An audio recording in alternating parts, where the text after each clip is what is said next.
Hello, guys. How are you all doing?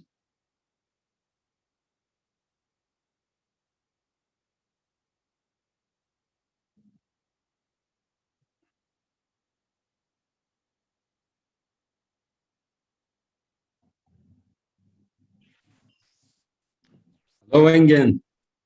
Hello, Adnan. How are you? I'm good. I'm good. How are you? Good, good. Thank you, my friend. Thank you. I'm so excited to be here. Yeah, it's very nice to see you. Thank you. You And we too. You we too. will we will have Mert from Germany. Uh-huh. Yep. Oh, Lagia is here also. Yeah. Yeah, Lagia. Yeah. Yeah. I recognize it by that name. Hello, guys. Hello, Hello. my friend. Hello, Mert. How are you? You don't hear us? There is something wrong with yours, probably, since Adnan and we hear each other. Yeah. Hello, arm wrestling fans. Very soon we will have legendary Rambat. Rambat is uh, one of the legends that I look up. Absolutely, man. One, Absolutely. one of my heroes from the beginning. Yeah. Hello, everyone. Okay, wait. Walt, Jesus, one Russian alphabet written name. I can't read that. Sorry. Victor and Shahank, Garage, Grinder, Armacing, Sion, Engin, Terzi, Satellite Truck, Mohammed, Alan. Hello, Sean. Hello, my friend. Good to see you. World's strongest man. Can you guys hear me now? Yes. Yes, we hear you, my friend. Okay. Yeah. How are you Okay. guys? Engin, how are you, Yeah. Adnan? I'm good. I'm good. How are you? Okay, Thank you, my friend. tell us. Okay, let's start from Adnan. Adnan, Yeah. where are you from? And just tell us about you. Yeah. I am actually, my name is Adnan, as you probably can see. I'm from a country called Jordan, which is an Arab country in the Middle East. Yeah. I started to watch arm wrestling, I think, late 2015, early. Oh, so here is the legend born. Yeah, he can. Yeah, go ahead. Wow. I started watching arm wrestling in the beginning. I was kind of ashamed because of it's not so much of a popular sport here.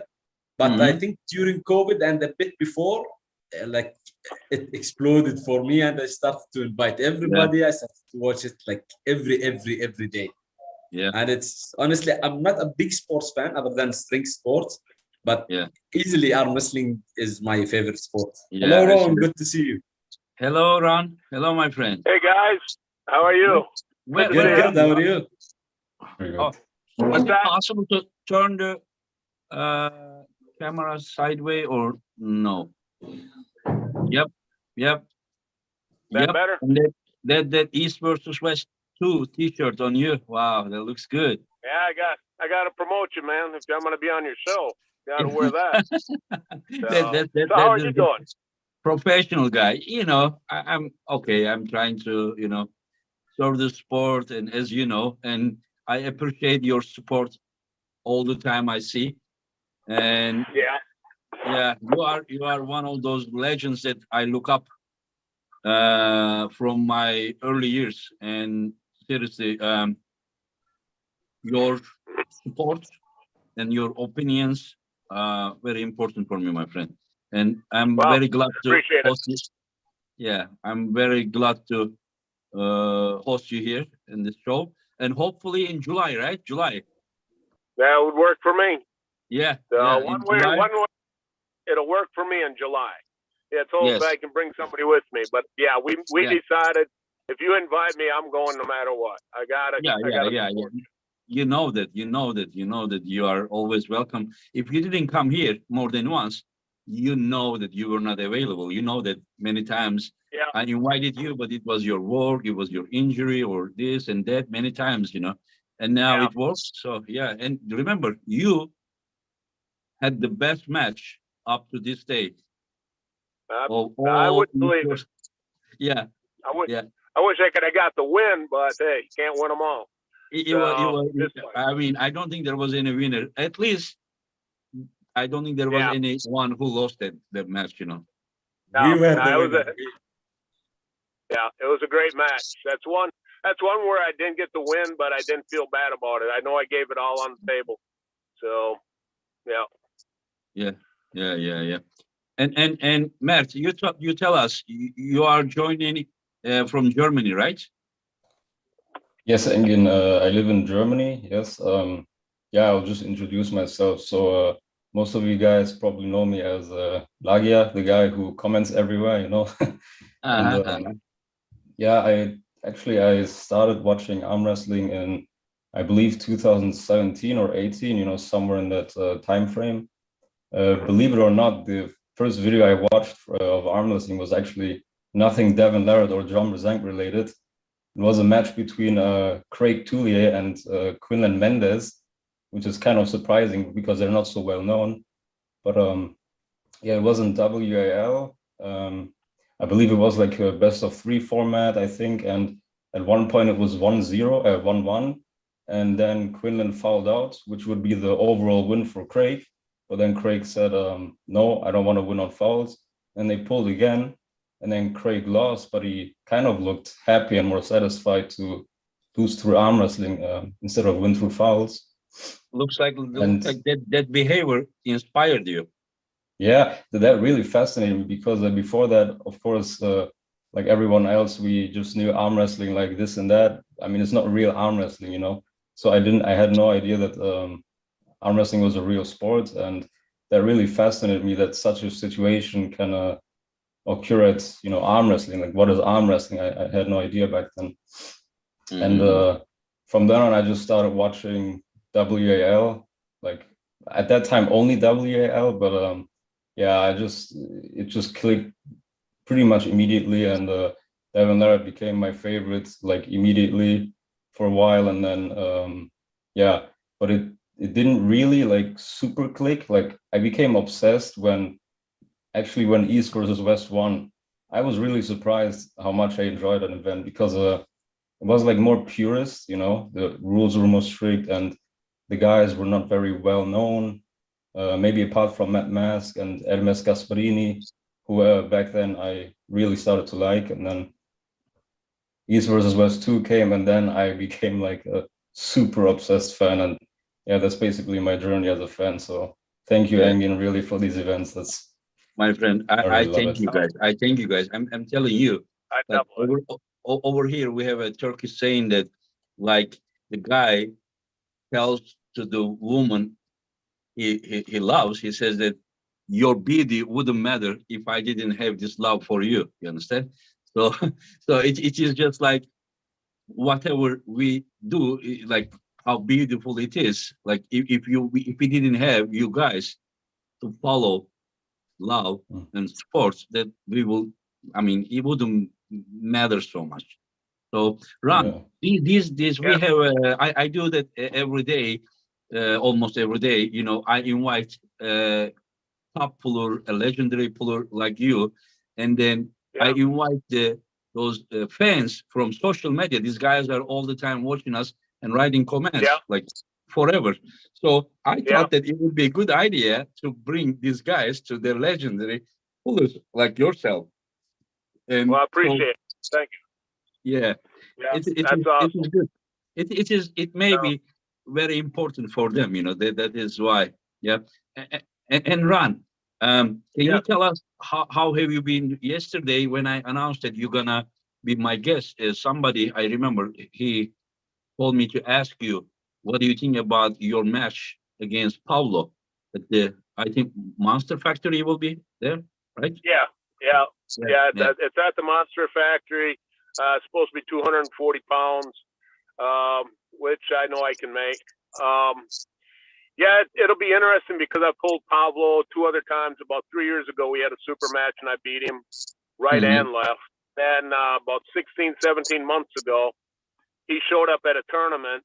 He had a super match, but he was more, at first he was upset because I wasn't pulling the tournament, because he wanted to pull me to get revenge. And so I joined in the tournament right-handed, and I beat him both matches to win the title, but they were a lot tighter than they were before.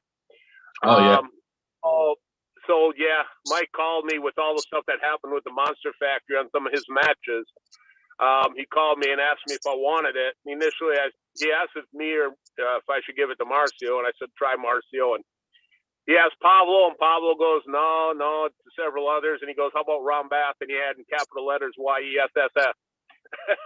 Yeah, Pablo. Yeah. I've watched him pull enough. He's pulling massive. I mean, I'm probably the underdog in this one again, which, when you look at all the factors, he's 40, I'm 61. He is getting stronger. He's improving every year. But I'm not calling myself out. I think I know what it takes to beat him. So, yeah, I'll just have to be on fire. I haven't arm wrestled in a while, so I'm sort of hungry for it. Angie's been here now for almost a year full, and she works out the finer points of the game when we're at the gym, like all the wrist stuff and hand stuff. Where normally I would just go do bicep curls and I'd go home. So now I'm actually working out a little bit more arm wrestling oriented. Because, well, when I talked to Mike first time, I was telling him, when I first got in the sport, I did such a physical job. I never had to go to the gym. I never went. I didn't think of it. And then trying to get into the gym and actually working for the sport, it takes a little time, and I'm slowly developing a little more habit to working out. So I think between the hunger and my workout partner and everything, I think I'll be ready for Pablo. But it's gonna be interesting. It might turn out to be another Zura Brown Bath match. Yeah. Just make sure with the gym training that it may not be that easy to get used to so quickly. Just make sure that you don't lose what you already have and add on it, because sometimes, I remember John, a few times he tried like a total gym training, and then he didn't, maybe you remember, he was saying that it didn't help him really good, Yeah. So of course that, it's your choice, but I will tell you something. You are 61, you said. I'm 48. Yeah. You look much better than I do, my friend. You are. I would only dream to look like you when I'm 61. Thank you. Yeah. Thank you. And to go back on what you're talking about, the gym training, I totally agree. You can't just go to the gym and train. Going to the gym, I think, is more for my personal fitness and to keep me somewhat fit. But you got to go home.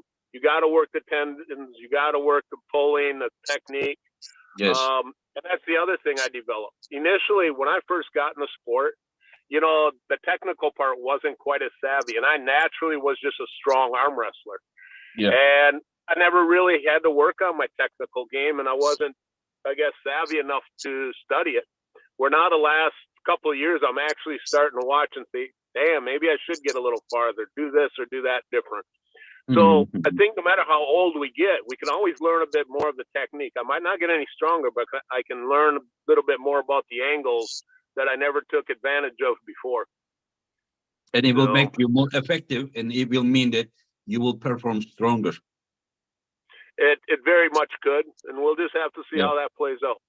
Yeah, but don't be acting like you are not technical at all. You have who almost as much as my age, my life, So I mean, there is nothing that you didn't experience, during your career, and True. I mean, I've always had the technical. It's the finer points of the technicalities that you see people looking at nowadays. I have seen you put in almost every position. You top roll, you side press, you shoulder press, you hook. You are one of the most versatile arm masters that I know. And Adnan, do you have any question for Ron? I just want to say that I'm very happy to be here on this episode, especially hosted by Engin, to chat with you, Ron. It is a real pleasure whenever you approach the table. I know the match will be a screamer. And I don't know if I can ask or something about if you have any ideas or maybe if you or Engin have any, let's say, Okay. set matches or suggested matches in East versus West. I know your match with Pablo is upcoming, but Yeah. if you are planning to come to East versus West, who are you planning to pull? I really can't tell you who I would be planning to pull because I don't study enough of them to make it a good match. And when I come to East versus West, I have so much trust in Engin that he's going to match me against somebody that he thinks that'll make the best war. Not necessarily give me a win. He wants to see the war, sort of like my last match there. So I don't even think about it. I'm just going to wait to see who Engin puts me against. Yeah, but I will still give you a few options, and I will Yeah. explain, and I will just Yep. say that this guy, all are almost same level as you are, and then you choose. Yep. Because like it is kind of against my personality to say that like this guy to you, like, or to John or to some other legends. I would just say always or I give options only, you understand? And then the legend chooses the one, and Yeah. yeah, Mert, you have any question for Ron? Yeah, I mean, for example, I mean, correct me if I'm wrong, but I think you injured something at the Monster Factory. I think you were sparring with Michael Todd, Corey West, and honestly, I was just gonna ask, are you fully recovered, or do you have any major or minor concerns still? Or Yeah, I tore my left bicep. I was pulling Corey West, and yeah, he's called a gorilla for a reason. And the thing is, he was somewhat broke down a little bit. Him and Mike had some wars because normally straight up Corey would probably just trash me left. But I managed to get a stop, and I thought, maybe I'll try to get a little pronation on him. And he took me down and sort of, playing with me. And I tried to pull out onto his fingers when I was down low and come up on my bicep. And I think Engin described it real well right after that on a lot of the causes of torn biceps. I was trying to pronate in his hand, but his hand wasn't even moving. And he pressed down the same time my bicep was really susceptible. And when he did that and me pulling the other way, it popped.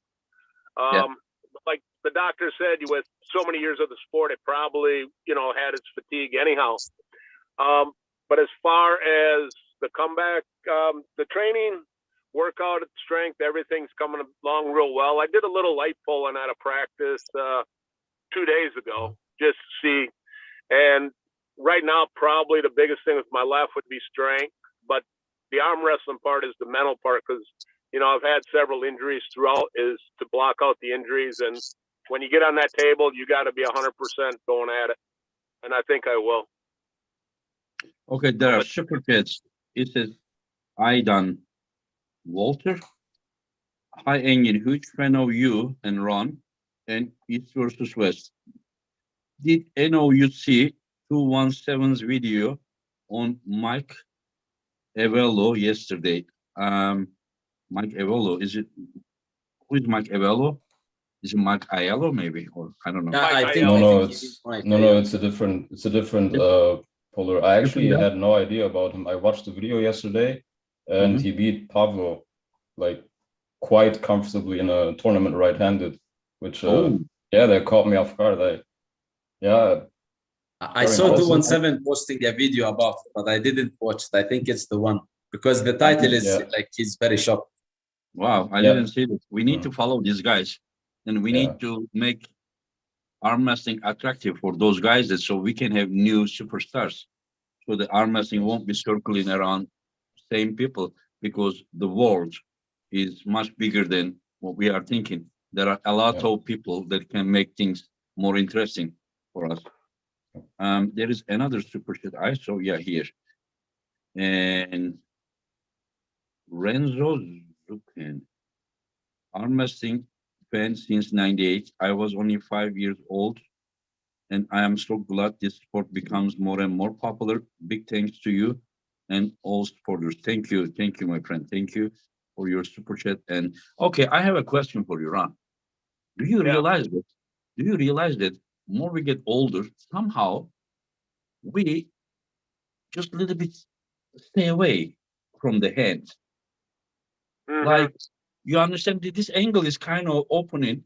Is it because our elbow doesn't handle anymore, and then we try to get out of that pressure, you know? I mean, and then eventually we are hurting our bicep while we are having the pressure instead of like some, joint pressure. And then we are more basing on like a arm curl, this way.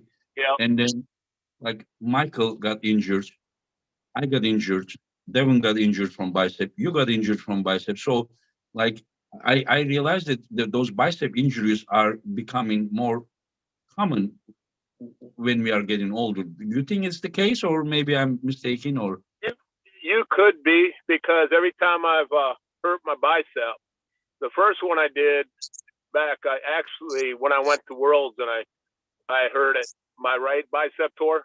Months earlier, I pulled Dave Randall horsing around, and I was in this position, the same position, pulling Dave when he tricepped, and I felt the pinch in my bicep. And it just didn't heal. And then when I went to Worlds, I got into a tight match, and then it fell apart. So that's why I'm on the same page with you. I think when you get separated and you try to do the pronation and all that, and you open up your bicep, and you're still very strong, but it allows too much pressure to be down on that tendon. As far as why we open up more when we get older, I don't know, but I do notice that quite a bit with more of the older arm wrestlers. We do like to get in this position here. Yeah, we are still kind of staying away, I think that maybe we don't have enough of the joint health to just, more like this. Just stay in there. Yeah, I mean, maybe we just kind of like stay away from the pressure, and then, just pronation based. I see that you are pulling more to backside compared to your younger years, that more side, if necessary, even forward shoulder pressure you were doing. Yeah, probably. I do aim for that corner more than I do straight to the side of the pad or straight sideways. Yeah, that I do. Why? After so many years, I think some things just develop more and more, and you don't even realize it. But I know that's been my biggest problem, is I do get stretched out just a little bit. Even though I'm somewhat comfortable, it's hard to come back and regroup when you get stretched out just a little bit too far. Unless you can really hold it. So do you follow East versus West event since then? Have you been following, after your events? Yeah. I watch them all. Them all. We don't miss them. You like no, it? you have. Yes. It's the best. It's the best show I've seen. Yeah, I mean, to me, it's better. The UAL was great. WAL was great. But what you're doing by the matchups you're doing on a world level, to me, is just phenomenal. It's just fun to watch. There's a lot of arm wrestlers I've heard of, but never watched them pull, and I've seen them pull. So it's introducing a lot of new faces. Plus, I noticed you are trying to incorporate a lot of the young guys that you see that are stars, that you see are stars, and you try to get them over there. Adam, I can't pronounce his last name, even though Adam Wozniak, who works out with Chad Silvers. I mean, it was great to see him go over there. And he's a future. He could easily be a future star. Yes. This is what I want. I don't really care where the arm master is from. I don't really care. Yeah. This is arm master. If this guy has a bright future, it is our responsibility to motivate these guys and then push them up to where they can reach. I mean, if you ignore these guys, I mean, they may even disappear after a point, Yeah, I think what you're doing there, where people see young guys, unknown guys show up at your East versus West, it does put a lot of motivation in some of the younger guys, because they see that opportunity that, hey, I don't have to become the greatest. All I got to do is show that I'm really good and I'm improving, and I got a shot to get into, which now to me is the top of the line, is the East versus West, to be invited there. That is another reason that we did the qualification events, because a lot of people were saying, how about us? And I was like, how can I, there is already so many elite pools are waiting to be invited. Like, how can I invite everyone? So that's why we did the qualification. So if you really want, and if you are really good enough, you have the opportunity. Do you guys want to join the conversation or start another conversation, is guys, just don't be shy. Yeah, actually, when you talked about older pullers like opening up more, I actually because I wrote down a few questions, and one of my questions was like why do they actually open up? For example, I mean Devon, you know, he has a really strong I mean King's move. I also call it open arm top roll, and then Gashevsky, he used to be much more tight. Correct me if I'm This wrong. all happens after elbow issues. I Yeah. cannot say about Ron, but I know that's the case for Devon. That's the case for Gashevsky. It is even like becoming a case for me, you know, like there is something, I don't know what is wrong, but I feel like, you know, or maybe the elbow and arm strength is not handling, but the pronator is so strong that, you know, when the guy is opening your arm, so you just make the things a little bit, you know that, how to say, the tighter angle, you know, more they press, more you dive. You know, I never go like this, but I have find myself like this, like when I pull Arthur Makarov on the first super match. I was like this, but never like this, you know. But I realized that the pronation is so strong, and then you just want to go away. But I think that's the case, but I don't know what Ron thinks, you know. No, I think sorry. I think you're onto something with those comments, Ingan. I totally have no argument against any of them. I think when our elbows start to get sore, and also I think we stretch out more because we pull away from our bicep. It might not be as strong, but the pronator and the tendons are a lot stronger. So we end up stuck out there more using our tendons than we are using our actual bicep.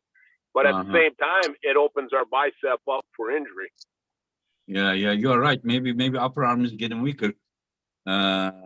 More compared to those forearm muscles, you know. Maybe you're right.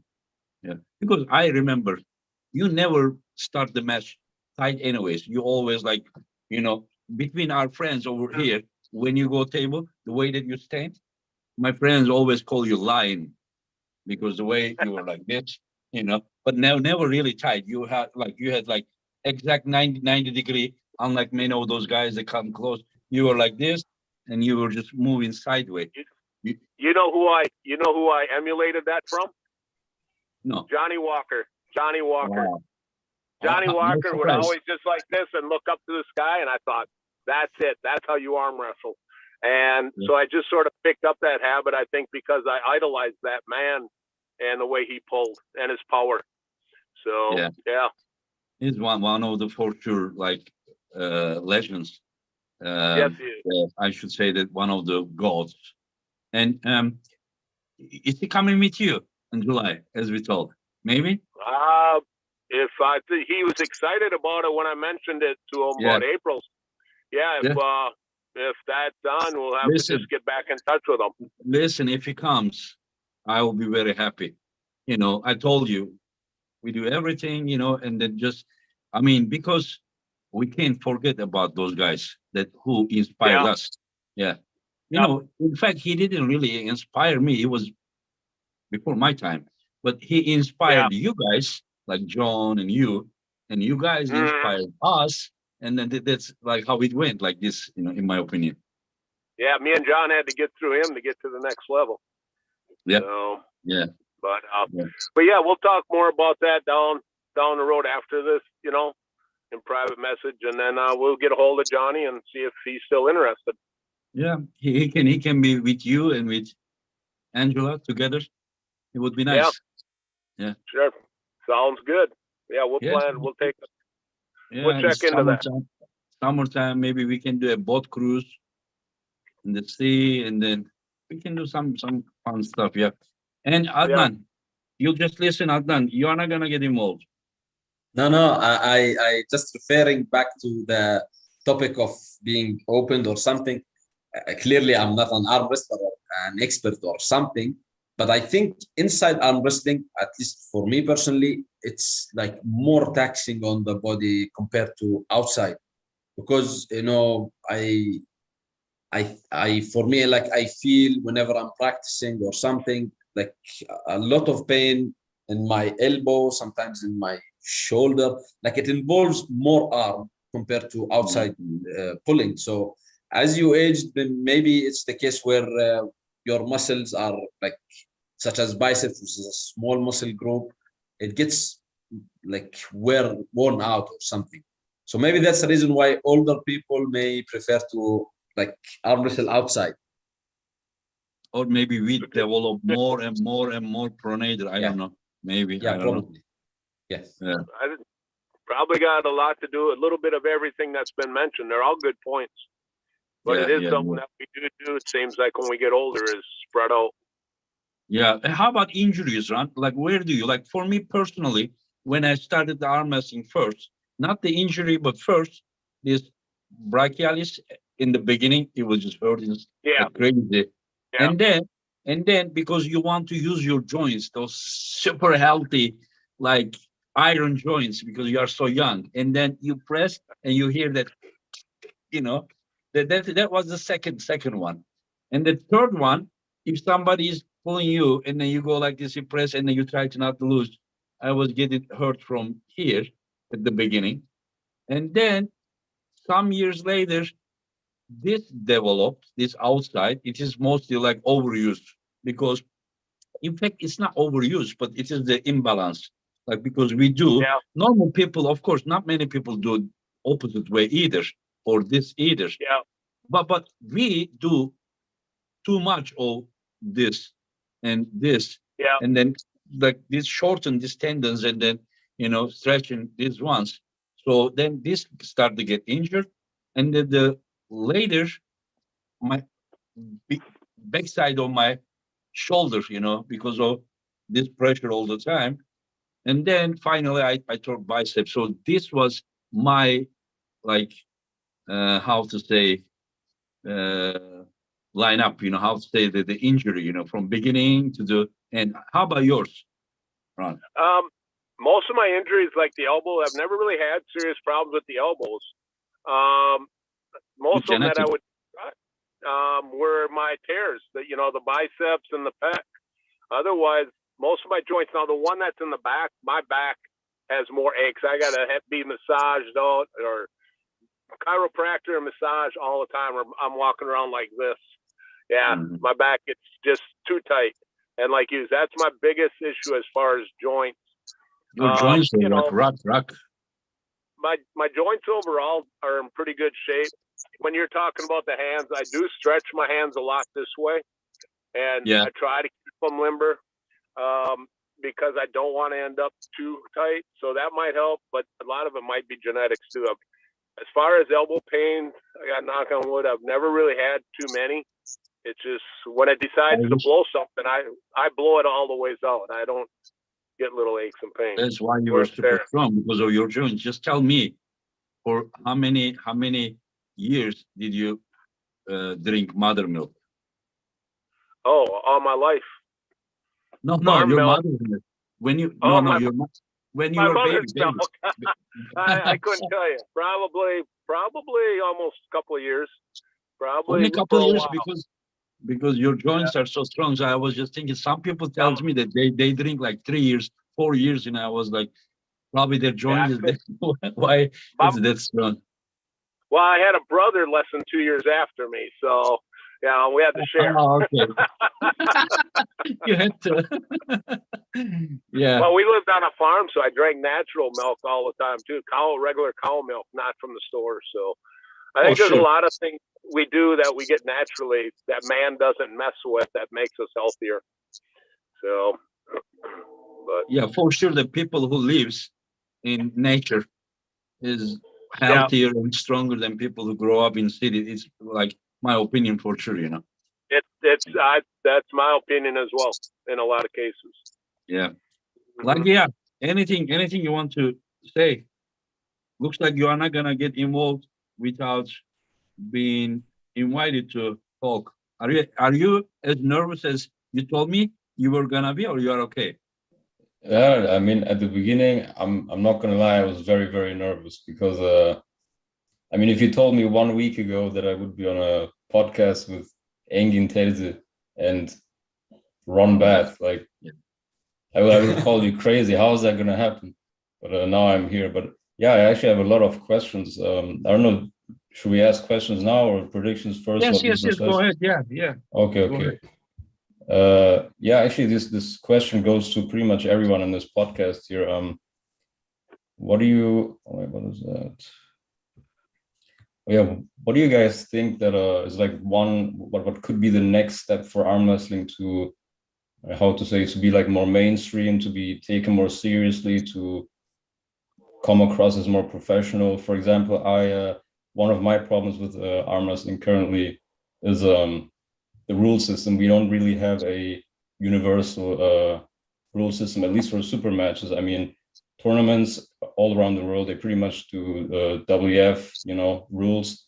But in super matches, we have so many different organizations with so many different formats, rules, three I have a falls per question. round. All Yeah. those fighting, martial arts, type of thing. All those leagues, they have the same exact rules. I actually have no idea. I don't know. I think no. Really. I don't. But I I think that, yeah. All right. I think you're onto something, but I think as far as arm wrestling goes, we'll see a consensus of main rules, but there's always going to be some tweaks in that pen and the organization and that. And I don't think we should let that hinder the sport, because the arm wrestlers will decide which sports are most legitimate by the rules they like. As long as I've been in here, I've seen different organizations with different rules. As long as I understand the rule before I go there, I'm comfortable with it. So I think we got to put more emphasis on other things than worrying about solid rules for every organization, because I don't think that's going to actually work, because smaller tournaments aren't going to do the same thing all the time. It's a good prospect, and it would be nice to see them all, but I think the general part is always going to stay solid when your main rules are going to be there, but there's always going to be little changes amongst different organizations. So yeah, I just like this question came into my head because or this point came into my head because I actually sometimes see newer fans, for example, they watch East versus West, and then they watch King of the Table, and they actually like get confused as to why there's different rule sets. And I think what we need to explain to them that different organizations may have different rules. Once they learn this, they won't be that confused, Yeah. Like yourself. Are you confused so much? I mean, not confused, but if I'm being like really honest, I would prefer if like every super match organization was more similar, because if we compare, they are similar, my friend. A lot of things are similar. They are similar that shoulder needs to be square, knuckle needs to be shown, wrist needs to be straight. Of course. And then it comes with the ready go, and then your elbow loose, it's a foul. It goes out, it's a foul. You have a pin pad, the same exact table. When it touches, it's a pin. And then, but those details there are the difference. It is not like really like Magic. Black and white or something. Just like it's very. To me, for example, like David Adikam versus Artyom Morozov, if that was East versus West, then he would be like the number one left arm. My friend, no, listen, this sorry. Yeah. I it's respect fine. it. I like your passion. I will tell you honestly. If you are going to an event, you know that you need to win 4 rounds. You cannot say that if it was 5 rounds, I would win. If it was you go in an event, you know that if it is 3, it's gonna go to 7 rounds. That once the rules are set, then I don't think it makes sense to talk that if it was like this, if it was like that, because you are not going East versus West, you're going to that event. You need to make preparation for that event. That is, One point I'd like to add. Point. I think just the time between the rounds and King of the Table, especially when the athletes are gassed, it's always loose. Sometimes it can go for several minutes. I'm not sure exactly how much it is originally, but I think sometimes it takes too long, and that actually can influence the outcome of a certain match, because some people recover faster, some people do not want to get cold or something.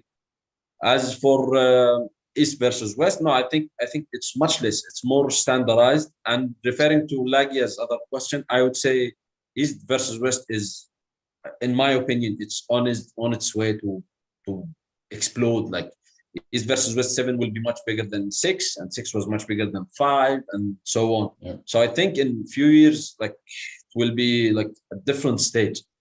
And I personally enjoy sports that are not mainstream, although maybe some of you wouldn't like that, but I do actually. I mean, I don't watch any other sport, if I'm being honest. Yeah. I was into football like for a very brief time, but no, yeah, Yeah, not for only arm wrestling. Yeah.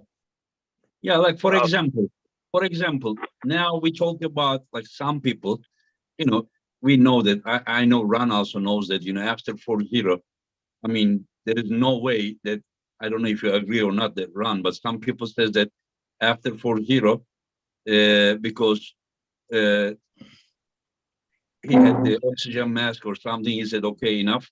And then some people said that he should have lost. Do you agree with that? To me, it doesn't make sense. The guy won 4 rounds. I mean, it's over, but I don't know how you see it, Ron. Now, I'm a advocate that if it's a best out of 7, once somebody has 4 wins, it's done. It's over. The biggest reason for that is you're asking the athletes to pull 2 more times, which could cause serious injury on something that's not needed. It's always nice to see them go best 7, 3-3, and then go into 7. But to me, once somebody takes a 4-0 lead, it should be done. Yeah. And I remember Travis saying something very funny about this. Like, I think he was talking about the 5-round super matches, and that being better than best of 7. He was saying that if I whoop your ass like 4 times or 3 times in a row, I mean, I don't want to see your face on the table again. So for me personally, best of 5 makes the most sense. Okay, Andrea, you said that, but there needs to be some changes, my friends. Like, for example, because we are still trying to progress, trying to find out. We need to try and see. That is like some changes, Andrea, is necessary, because we are trying to improve. If we just stay at where we are, and then if we don't do anything like to progress, then how can we, just get better? I have a question for you, Ron. Do you think that from the first event, in fact, it was East versus West 2, but the first pay-per-view event to the last one you watched, do you see any progress with the production and everything, or? I really don't pay that much attention to all of it, but they do seem to be run very smooth. And, I know as far as Coresports, there's not all the drop-offs that were happening before. So everything about the show, it does seem to be getting better every show. Do you have any suggestion? We had a problem with some, like, first 2 events, but now after the satellite vehicle we brought and everything. Satellite track. Yeah.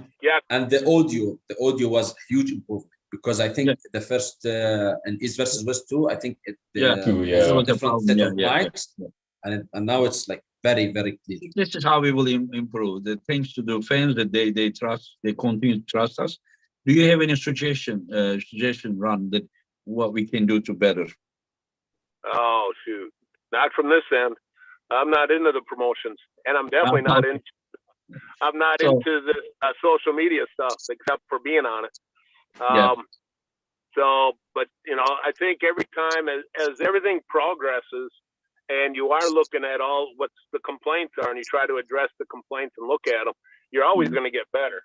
Because the one thing I've noticed you have, and even Coresports, you have a great team around you of a lot of people with great insight. And, even yourself, you're the main focus, the leader of East versus West, but I know you seek counsel from a lot of those around you, and you bring in good people around you to help you with this whole show. And when you do that, you're always looking at bettering the product. So I wouldn't have anything to say as far as trying to improve it. Just keep working together as the team you are, and listen to what people say.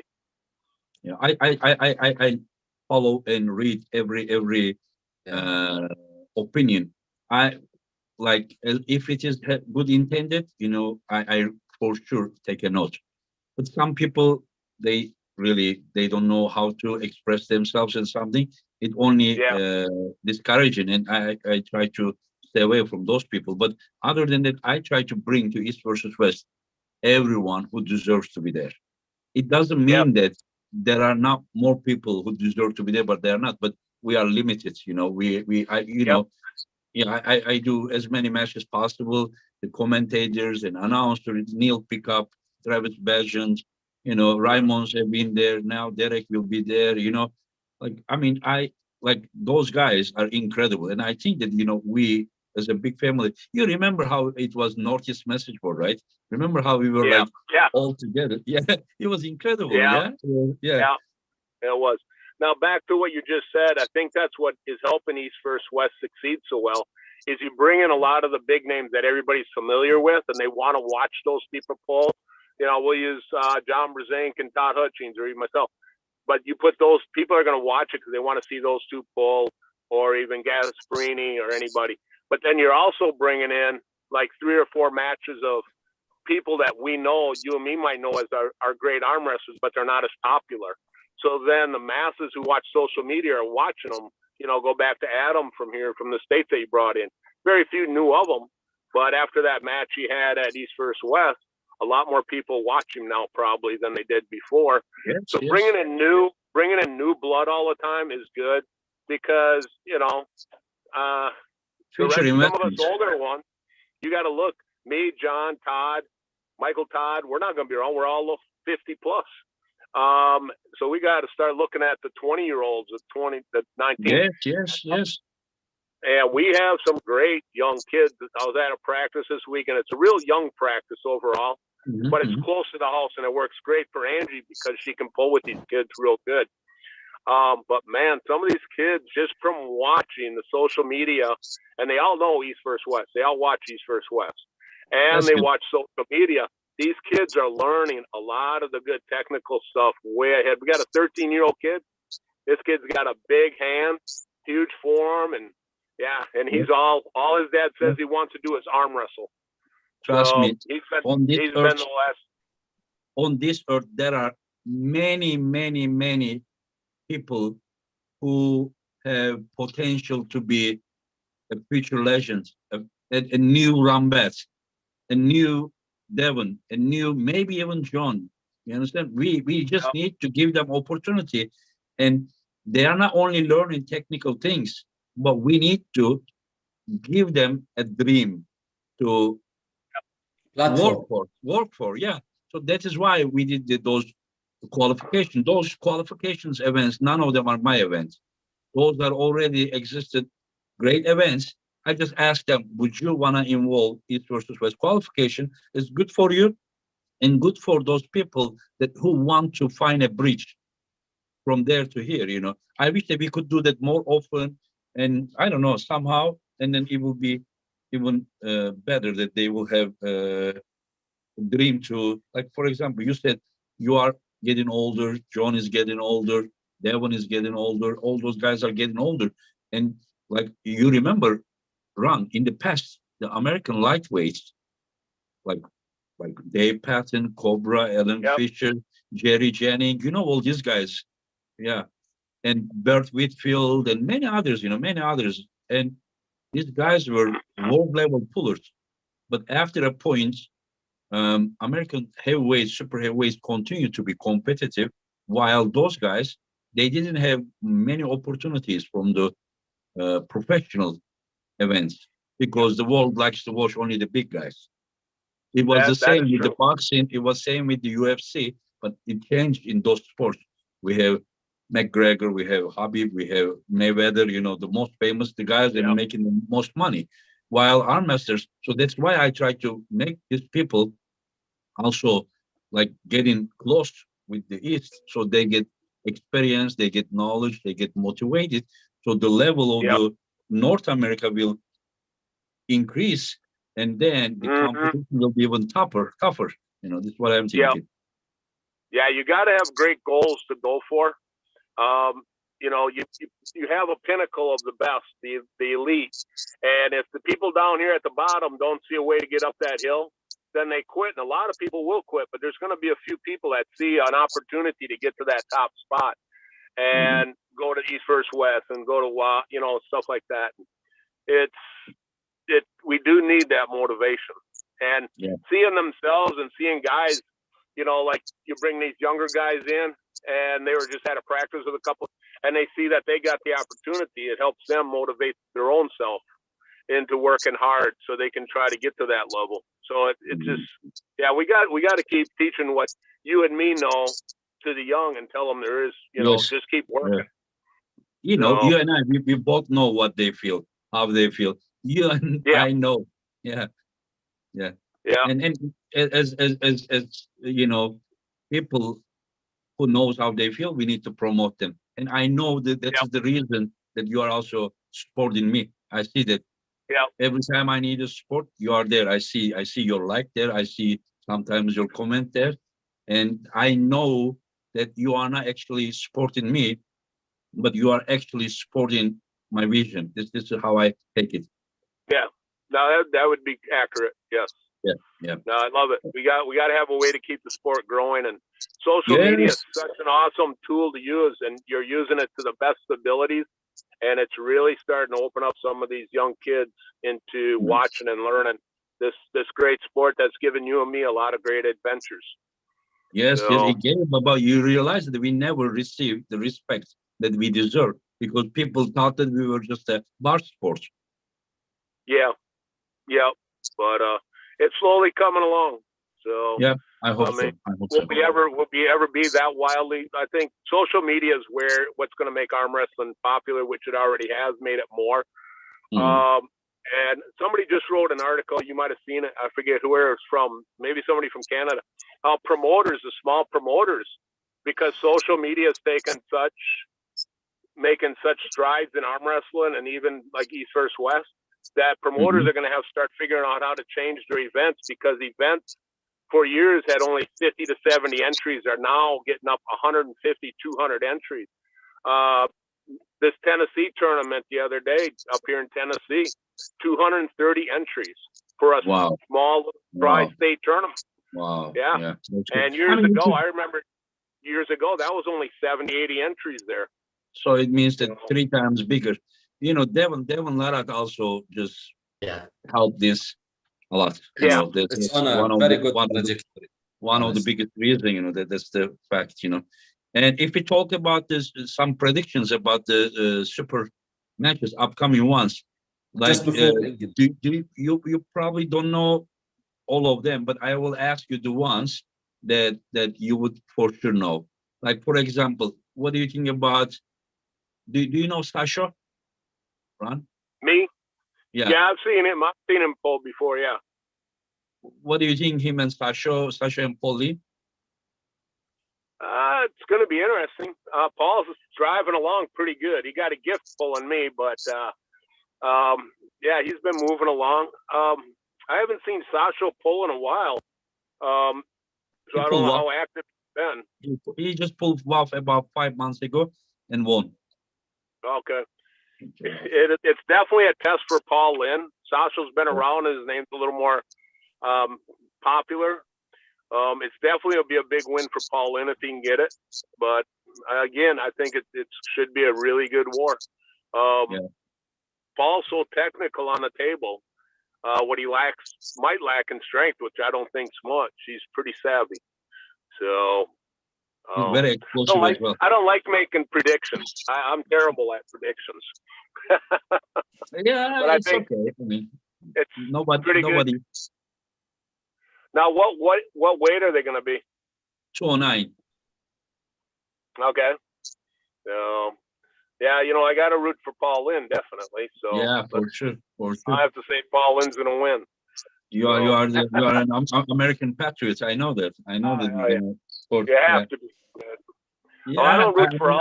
I'm the same way for my country, and this is beautiful. That you want your countrymen to win. It's beautiful. So I do mine, you do yours. I respect it. This is a beautiful competition, much better than wars. You know that we do. We take care of everything at the table. Yeah. You know? No, it's a lot better, more humane than wars. We don't need wars. So, And Again, Adnan, yeah, just before we get into the predictions, referring to the suggestions, maybe to grow the sport. I don't remember the guys' names. I think I saw it in one of the comments in some video. He was suggesting if that's possible to have the athletes arm wrestling in a sleeveless shirt, yeah. because I Plus, think yeah, that I'm might drop thinking it's some on my mind, eyeballs but to the. I will decide. I will just think pluses, minuses. I can't make so quick decisions. I will just think about it, and Yeah, then. of course, of But course. I really think it's a good idea. And Lagia, how do you see this Pauline I think and Sasha? Oh, Adnan, you were going to say something, or you were done? No, you go ahead. yeah, I'm yeah. the I moderator. was just going Okay. to follow up. Okay. No, Okay. it's okay. You can have it. Yeah. I mean, honestly, I've been wondering, like in my head, who could possibly like be more stylistically dangerous for Paul, because he was first set with Haji Murat, but he's more like a well-rounded guy, and Sasho is less well-rounded, but he has a very awkward style. It's a very unique style a very unique threat that he brings with his short arm and compact structure.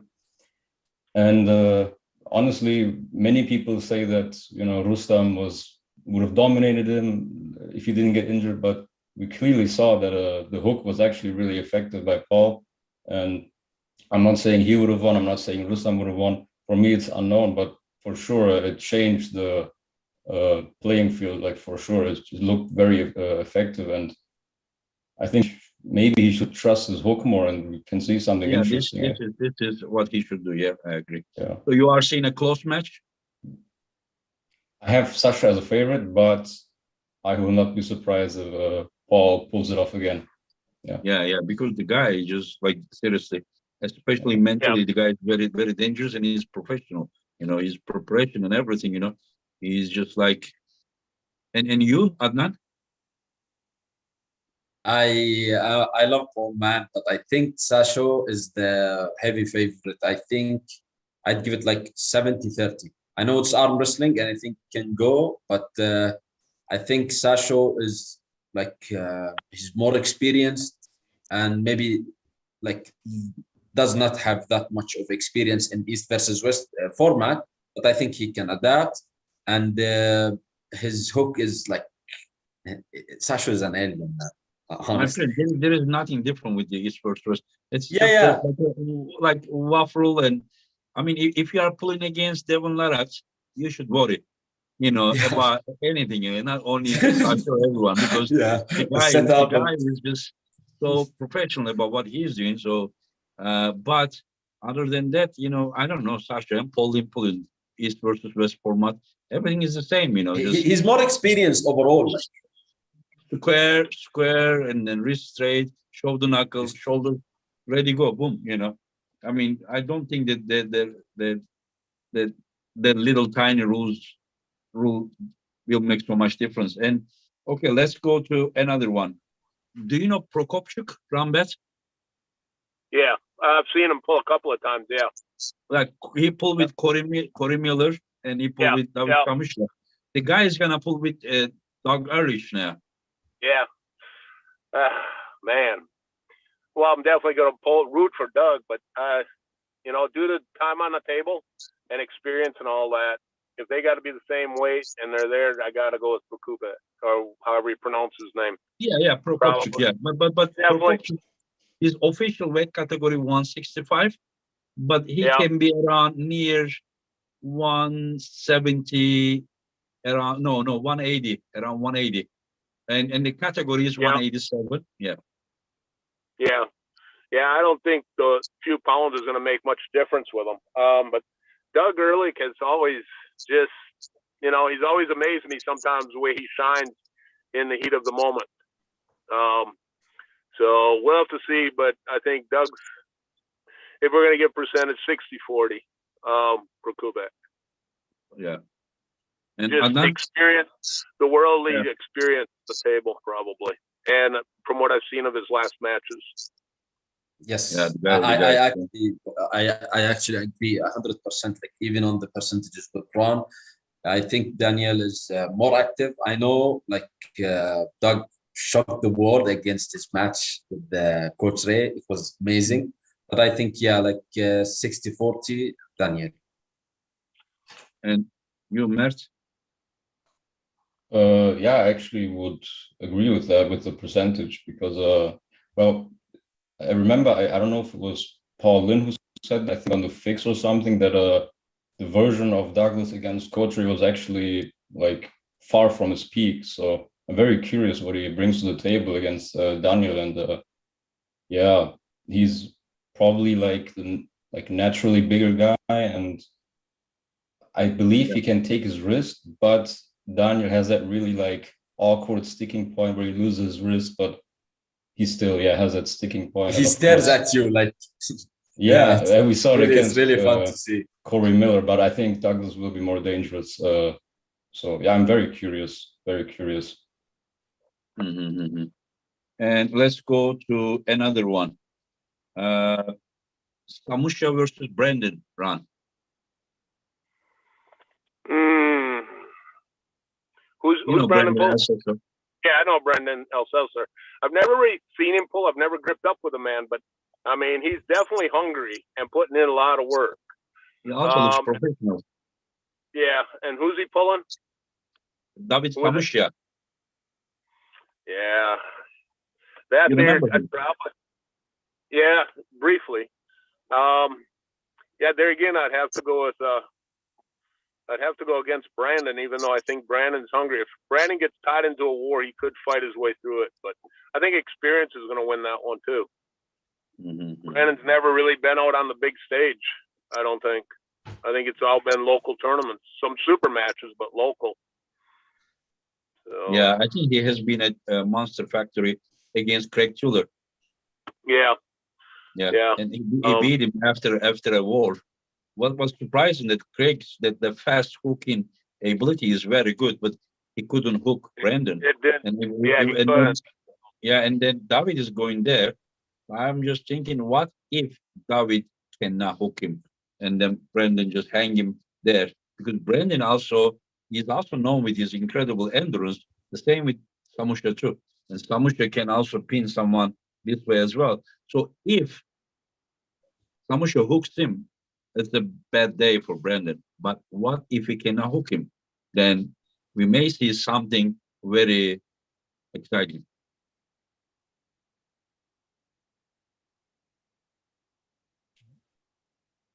Are you there, Ron? No, I think he's frozen or we lost. Yeah, I think he froze. And what do you think, Adnan? I think Brandon was the guy that pulled against Travis, I think, right? Like in the event which Todzilla pulled. I don't remember correctly, but I mean, if the guy pulled the win, no matter what condition Travis is in, I'm gonna say that Brandon wins over David Samusha. So you are saying that Brandon is gonna win? Yes. Wow. And you, Mert? Honestly, I left a comment, I think in a live chat earlier, that I said at 85 kg, I'm not betting against David Samusha unless it's someone like Zoloev or a healthy Engin Terzi. So that's my prediction. I know that like everyone favors David, but I think it's a huge chance for Brandon, and I think that might like motivate him to push himself. So maybe he will shock the community. Yeah, absolutely. I hope so. And I agree with the point that Engin that you brought up, that he may not be able to hook him. That's also a very interesting point. That I'm like imagining, what if he cannot hook Brandon? That could be interesting. But yeah, I think I would still bet on David. I also have seen David at WAF without his wrist win against the top roller. So, but I think that's going to be a cool match. Matt, what part of Germany are you?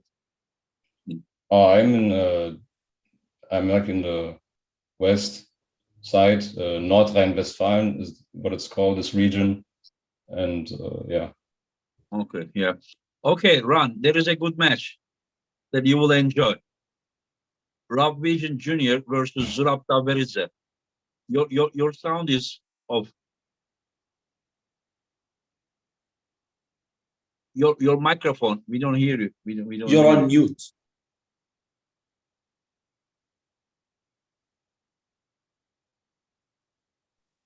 All right, there. Yeah. Okay. Now my phone. Rob Vision and Zurab. Yeah, my phone got warm, so it shut down. First of all, have you ever pulled Rob? No, I haven't. I've never even really gripped up with Rob. Wow, that's interesting.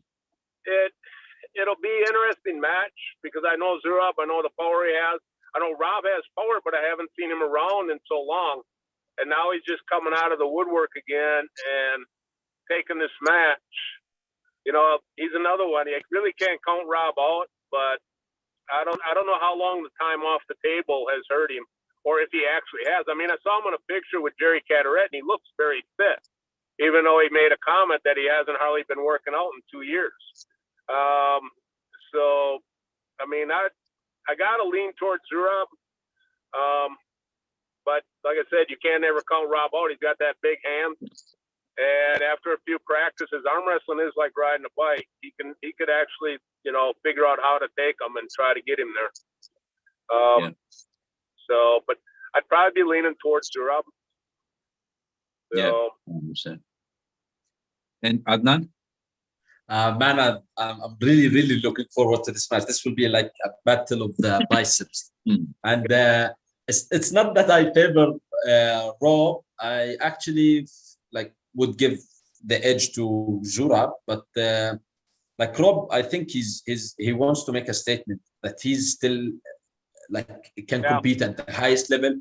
And if he didn't win, I'm sure the match will be like fire. And I hope he wins a round or two, maybe the whole match, just to see him going crazy. Like, I love watching this part. Yeah, I saw a match, you know, where Rob top rolls Dave Sheffield in 2010. That's the year that Dave Sheffield won the WAF Wars in 242s, you know. And I was like, wow, you know. And Mert, how do you see that?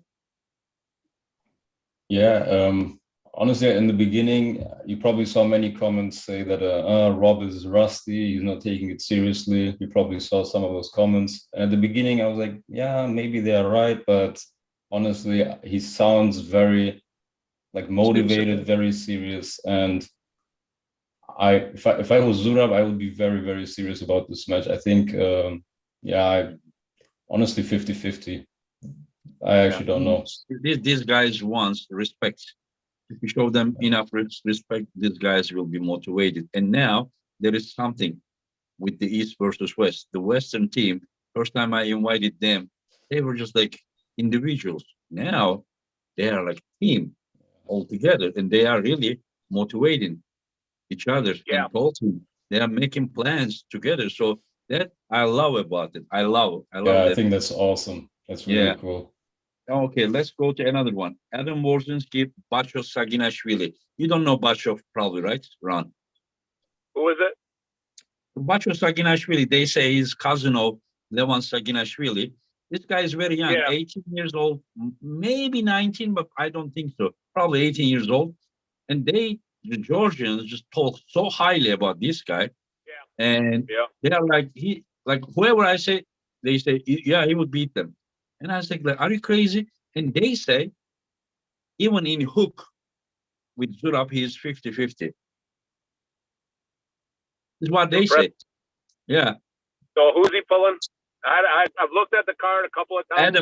Adam Warzinski. Adam had a good war with Robbie Russell just this weekend. So he might have went up there in practice mode. But that could be very interesting because Adam can hold forever in a hook. So now I'll have to go with, I definitely got to go with Adam, but I don't know the guy good enough. And if he can pull that damn hard and 50-50 with Zurab, you got some good matches again. This will be interesting to watch. Again, I probably won't make a prediction, but I definitely got to root for Adam. This kid's only 18 or 19. Being compared to that level, wow. That's awesome. I saw him in 2019 WAF Wars. There was a category, 15 years old category, sub-junior. He won that category. He was 15 at the side table. He was beating the seniors. I might have to switch. Adam better be ready. Adam better be ready. I think Adam is incredibly dangerous guy. Adam is incredibly dangerous guy. Yeah.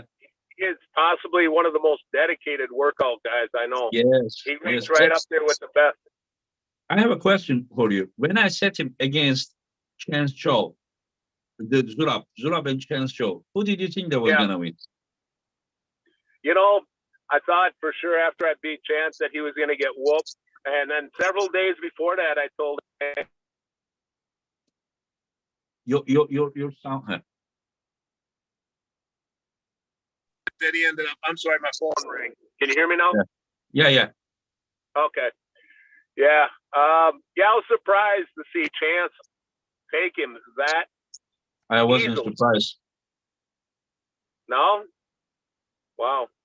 Because of his style, Because of his style, I mean, like once Chance curves his wrist, he's a very dangerous guy. Yeah. Very dangerous guy, yeah. And people said, why did you set this match again? Zurab is gonna kill Chance Joe. Do you hate Chance? And people were saying, I was like, I don't think that it's gonna be like a domination by Zurab. Zurab may win, but I don't think like it's gonna go as, in my opinion, Chance had the edge, but I never mentioned. But since the match over, so I can mention. Yeah, that one definitely was due to style. Chance's style definitely Zurab's weakness. Yeah. So and another question for you. Arif Ertem versus Georgi Dizaranov. Do you remember Georgi Dizaranov? He pulled with left arm with Wagner Bortolato. He beat him 3-2. And then he also pulled the Ukrainian Kalinishenko. He was losing 2-0. He came back and beat him 3-2 in the same event. So he won right and left, 3-2, 3-2. The Kazakh guy. That guy is going to pull Arif Ertem, who recently pulled against Corey West. Man, I'm not as good as remembering and understanding these guys as you are. I don't like these predictions. Okay, then let me ask to Adnan. What's that? Okay, sir. I'm going to ask Adnan, if you don't remember well enough, I'm going to give you well-known matches very soon and we can finish. Yeah. Adnan, how do you see that? So I wanted to say that if I remember correctly, I think Dizaranov lost to Kalinichenko the first 2 rounds. I think it was in a top roll. Yeah. So I think that Arif is like a pure top roller as far as I know. And I think he will be like very explosive. It will be very difficult for Dizaranov to hold him or maybe to hook him. I know if he hooked him, I think the chances favors Dizaranov. But I think Arif is way too explosive and he's like 150 kg, but he moves extremely quick. I think Arif is a very underrated arm wrestler and he takes the win, I think, decisively. I forgot the word. Yeah, honestly, I pretty much agree with everything Adnan said. Because to beat Arif, you need more like a fully outside, fully back, like really strong, like Hermes did, in East versus West too. And honestly, if they both go outside, I favor Arif. And I don't know if Georgi can fully like hook him. And usually when Arif's opponent tries to hook, he keeps his wrist and he's like super explosive. And we saw that with Corey West. So I think Arif's gonna win. Okay, yeah, I think if he manages to hook, if Dizaranov manages to set the match in a hook, I think he wins. Yeah, I understand. And Caroline Loomis, thank you for super chat. Hi Ron, does Angie have any matches coming up? Do I? Just Pablo. No, Angie. Oh. Your wife. Sorry, I didn't hear that. Your wife. Angie. Yeah. The next thing Angie does will be going to Cobra's qualifier and qualifying, running through the women's qualifier to come back to Turkey. Wow. Yeah. Wow. we will be fun, yeah. And okay, Ron, you know this one. Irakli Zirakashvili Kidrigali Ongarbev.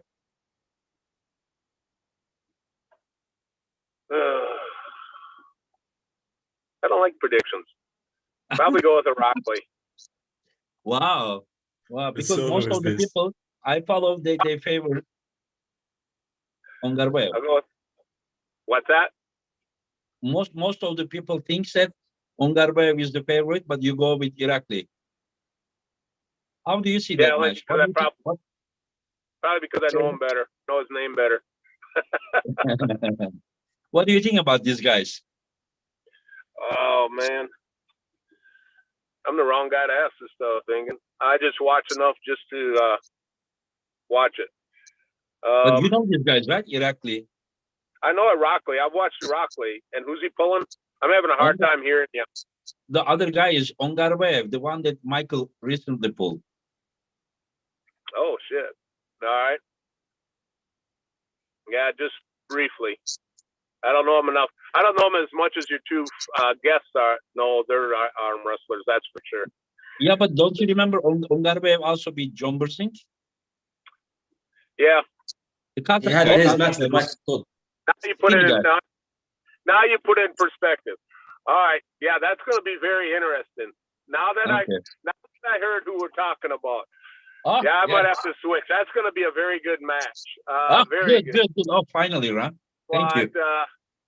Yeah, that could go in against Irakli, but that one when I saw it, I thought, damn, that's going to be a good one. That should be a really good match to watch. It should be fun.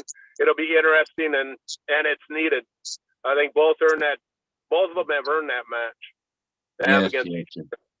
Yeah, and before I know your time is like less, but I will just say Dave Chaffee versus Revas. Do you remember Revas Lutidze, the tall Georgian guy?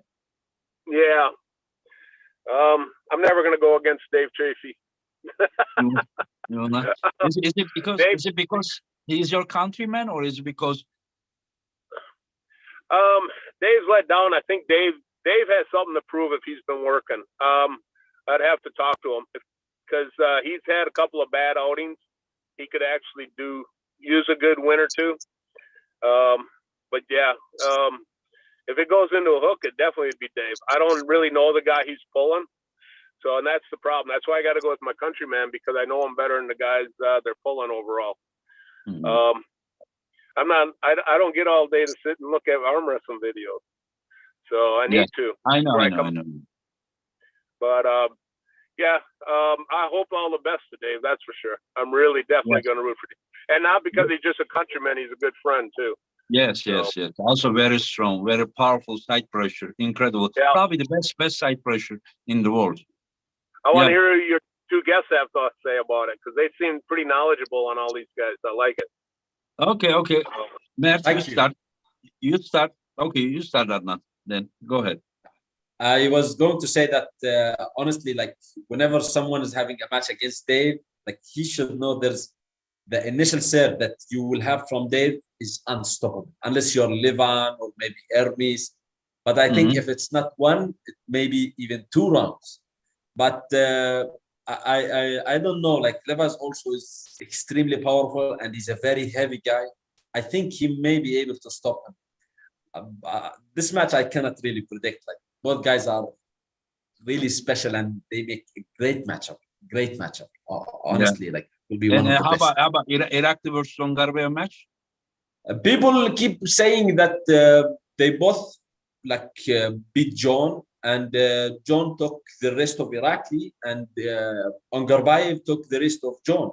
But they say that it will be an easy match for Ongarbayev or something, but I really don't think so. Like Irakli proved he can pull in a flop press, which is weird, and he's the more powerful guy. But I think Ongarbayev is the more well-rounded and the smarter arm wrestler.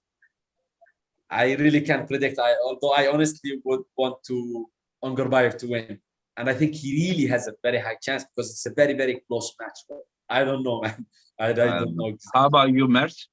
Both matches? Yeah, I mean, I will start with Rivas versus Dave. I would say the key here is that, I mean, why Rivas failed against Morozov was because he got like hooked in. Morozov in the setup, he supinates in. I don't think Dave does that, so I think we will see like a really like a top roll battle, and so I think Rivas will get to shine a bit more than he did against Morozov, because, for example, when they slipped in round one, I mean, in my opinion, Rivas was like he had like a dominant hand control against Morozov when they slipped in round one. So yeah, I mean, and they both have like a flop wrist as a plan B. So this match is really interesting to me. But I would say that Dave, yeah, I have Dave as a like 60-40% favorite, I would say. Yeah, because of his probably incredible side pressure. Yeah, of course, yeah. And how about the other match? Yeah, I think there's a chance that Kiliali could win like 3-0, because yeah, I think he has better hand control first of all, and sure, Irakli has a pretty impressive and very surprising flop press, but I don't think it will work against Kiliali. I think he's too aggressive for that flop press to work, and John was also he was like more open, and I don't think Kiliali will defend against a flop press like that, and he has more endurance. So yeah, there's a chance it could be 3-0 for him, but I think they could be battles like, for example, in Alijan versus Oleg, that was 3-0, but very interesting 3-0. Mm-hmm. Okay, Know, let's go to Ron. Ron, yeah, Devon Larat versus Gennady Kviklinia. Of course, I got to go with Devon. He's not my countryman either. almost. Almost. Oh man. Yeah, let me think. It's hard to go against Devon. I mean, because he pulls shit out of his hat unless he's pulling Levon. Then nothing mattered for him.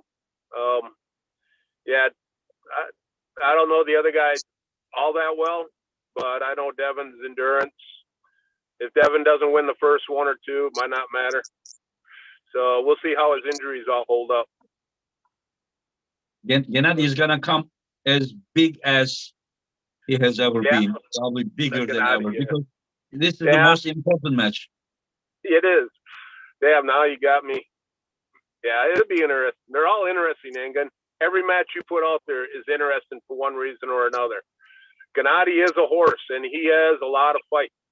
The thing with that one there, now that, it takes me a little while to think of who we're all pulling, is he's got to take the wind out of Gennady early. Because if Gennady would get a win, that's the one where if Gennady would get a win in round one, he seems to get fired up more and more as the matches go on. So, but so Devon would probably have to win the first one now that I think about it, just to knock the wind out of him a little bit. Because if Gennady gets all fired up, then it could be a long day for Devon. Yeah, but Devon said that he's gonna make Gennady submit. Yeah, he's gonna make him submit. And I said, "Are you sure?" He said, "Yeah, he will be resisting." Devon said about Gennady. He said he will be resisting, but as much as a cow that all four legs are cutting and moving on the ground, And so he said that he will have the forearm, so he can move as much as he wants. And then after Gennady heard this, Gennady get angry, and he said, "This is from now on is personal," and he said he will crush Devon. He said, but we will see. Yeah. I don't know what's gonna happen. But Devon's example sometimes. He is an emotional. He does seem like a very emotional puller. When his emotions get up or down, depend on a lot. But hopefully Devon's not setting himself up for a trap and getting hurt. But I'm sure Devon won't be super light. I'm sure he'll be in the 270, 280 area. I'm hoping gets up a little bit. He better not come in at 240. No, he's not. He's already 270. Yeah, that's what I thought. So he's going up to 280 if he can. But after watching Jerry and Gennady has a lot of endurance in his own right too. I think Gennady pulled in a wrong way against Jerry. To pull him against like this. He did. Yeah, all the wars, all the battles I had with Jerry, the only one I beat him on was one Dave Randall taught me how and be brave enough to push through his shoulder. Yeah, I remember you put here, you press it Yeah. like this and block his arm. I think it was like, what was the name of the event? 2000? Mohegan's Son. Yeah, that one. Yeah. Yeah. I think in same Yeah. event, John also beat him the similar way. I think he also did like a little bit help spinate it. Yeah, I showed John how to beat him. Then John come in and beat him too. Yeah.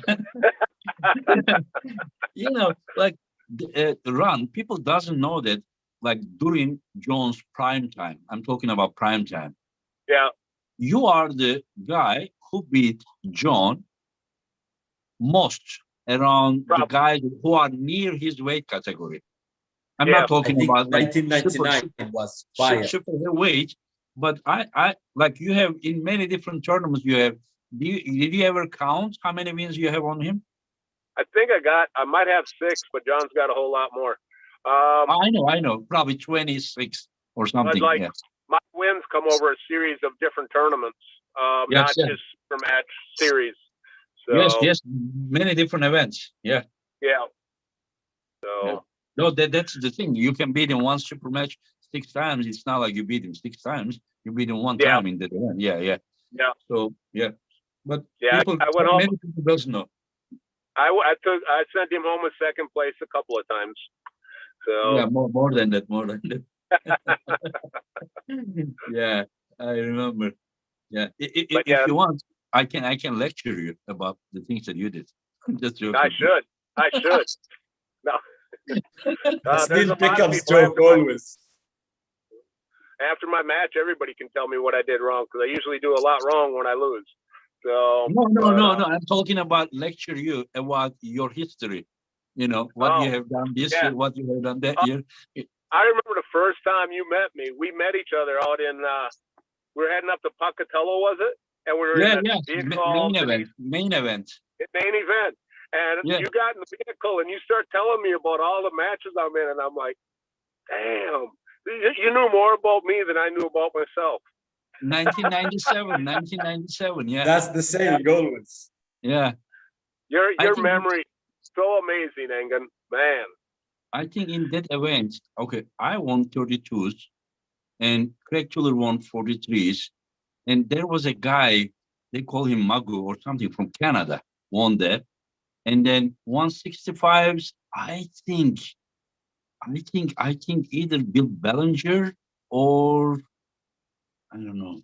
But 176 was Kevin Bongard, 187 was John, 198 was Bill Birzing, 220 was you, 242 was Jerry, and the supers, I think that the Brazilian giant, I think, won, as far as I remember. Yeah. Probably close. Yeah. It was a good event, huh? Did you compete following you too? I think you followed 98 as well. I won both ends following you. I didn't. Yeah, I went there twice. Yeah. You were there. You won again. Yeah. I remember. It was great. Yeah. No, that was one of the better tournaments of those days. That's for sure. They put together quite a good show. Yeah, and I think after that event, you went to Vegas and beat John there, both John and Bill. Yeah. I had a little attitude that day. They tried setting me up for 3rd place and it didn't work. So But he came back and 2 months later he beat you in Tahoe event. Yeah. John didn't sit quietly after I'd beat him. He'd make sure he was ready the next time and then make me pay for it. But oh well. You guys have mutual respect for each other, big respect. I think so. Yeah. That's good. But do you remember, Ron, before the Tahoe event, you and I at the breakfast table pulled a little bit with left arm? You don't remember? Yeah, that? if you mentioned that to me, I remember doing something with you at the event. But like I said, my memory's not as before the event we did at the breakfast table. Yeah. I was like 139 pounds. You hold with me with left arm. I'm not gonna share what happened there. And again, everyone is blown by your memory, honestly. Like all the comments and everything, and especially me. I'm not gonna say what happened at the breakfast table, but you were impressed of me. Oh, very. Yeah, very. And then I remember when I pulled the overall final match against Eric Wolfel. He was the WAF Super Heavyweight Champion. I remember you get up from like far away from your chair. You came to the down to the stage just to watch close. And then I was like 63 kilo. I kind of took the hand of Eric Wolfel, and then he pinned me with a dead wrist with whole body. He was 125 kilo. He beat me like this. And then you look at me, and I remember like yesterday, you look at me, you were like, I knew that. You were like this, and then you went back. Now I remember that. So, but Engen, I got to go. I got the same guy calling me twice. Okay, Ron. Thank you very much.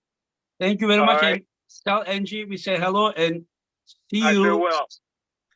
July. We'll see you in July. We'll see you in July. Thank you. And Angela. Okay. All right.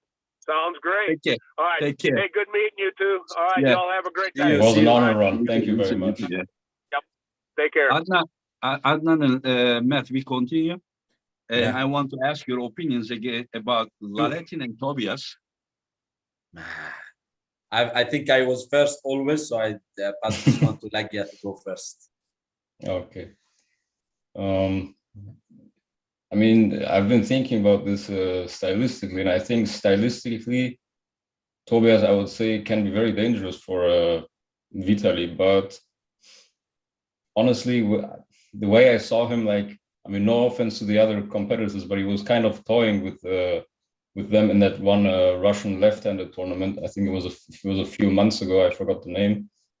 And I mean, he even caught like Silaev in a hook and then top rolled him and then pressed. He was like experimenting. And I don't know. I think despite the style, I think Vitaly is too strong. And yeah, I think Vitaly will win, honestly.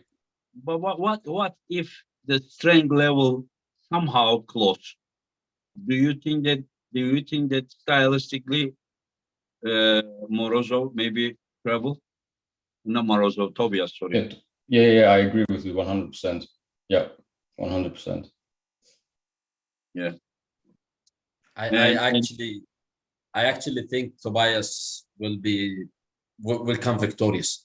I mean, if it was a right-handed match, of course, it's Vitaly as a favorite. But Tobias is unbelievable, and I think like I was not so sure when I yesterday listened to Vitaly saying that he also trains hook, which is like it was surprising for me. Like, but I think Tobias has like more chance given that he's using his dominant hand. And he's stronger on that hand also, like not just the connection, the quickness, the explosivity. So I think Tobias will win. Do you guys realize how Vitaly is careful compared to the many people in the community? Whenever he said that yes, he lost against Morozov, but not when Morozov tried to go outside. He said, when Morozov tried to go outside, he got toppled so terribly, you know, like Tobias took his wrist so easily. Yeah, and top rolling Morozov is unbelievable. So Vitaly knows that Tobias's hand is very, very dominant and very strong. Of course, Laletin also has very strong hand, but so I think that if it goes totally pure top roll versus top roll, Tobias wins. Tobias may have edge. But what I am thinking that, you know, the back pressure follow with the side pressure. Yeah. If Laletin can do that, then it may be. But whenever I asked to Tobias, I said, like, do you think he can beat you with side pressure? He said he doesn't give any possibility that he will be beat with the side pressure. He said the only way we tell you to beat him is pure outside top roll. Yeah. It will be a great match, no questions. I think Vitaly's hook wouldn't be as strong as most. Like I doubt that. So I think it might be difficult for him to hook Tobias. Like even after one. He said he's not going to try to hook him. He said he would go hook only if Tobias goes into a hook. Yeah, like in the second I mean, round, maybe, or something. like, for example, yesterday, Vitaly said that his hook is good and better than what people think. Yeah. But having a good hook and having hooking ability are two different things, you know. So Yes. I don't know. So what do you guys actually think that who is winning? You said that Mert, you I'd say said, Tobias. and you Yeah, said I Laletti. think, yes, I think Vitaly will be, because he's like super healthy on the left too. I think on the right arm, he has like a shoulder injury. He can't hit super hard to the side, or he's, I don't know, his hit is really suffering from it, he said. And left-handed, he's very healthy. And I think, I think he will just a little bit too much. But it's a very close Do you guys match. think that Laletin has the same side pressure hit with his left arm as same as with right arm? I wouldn't say so, honestly.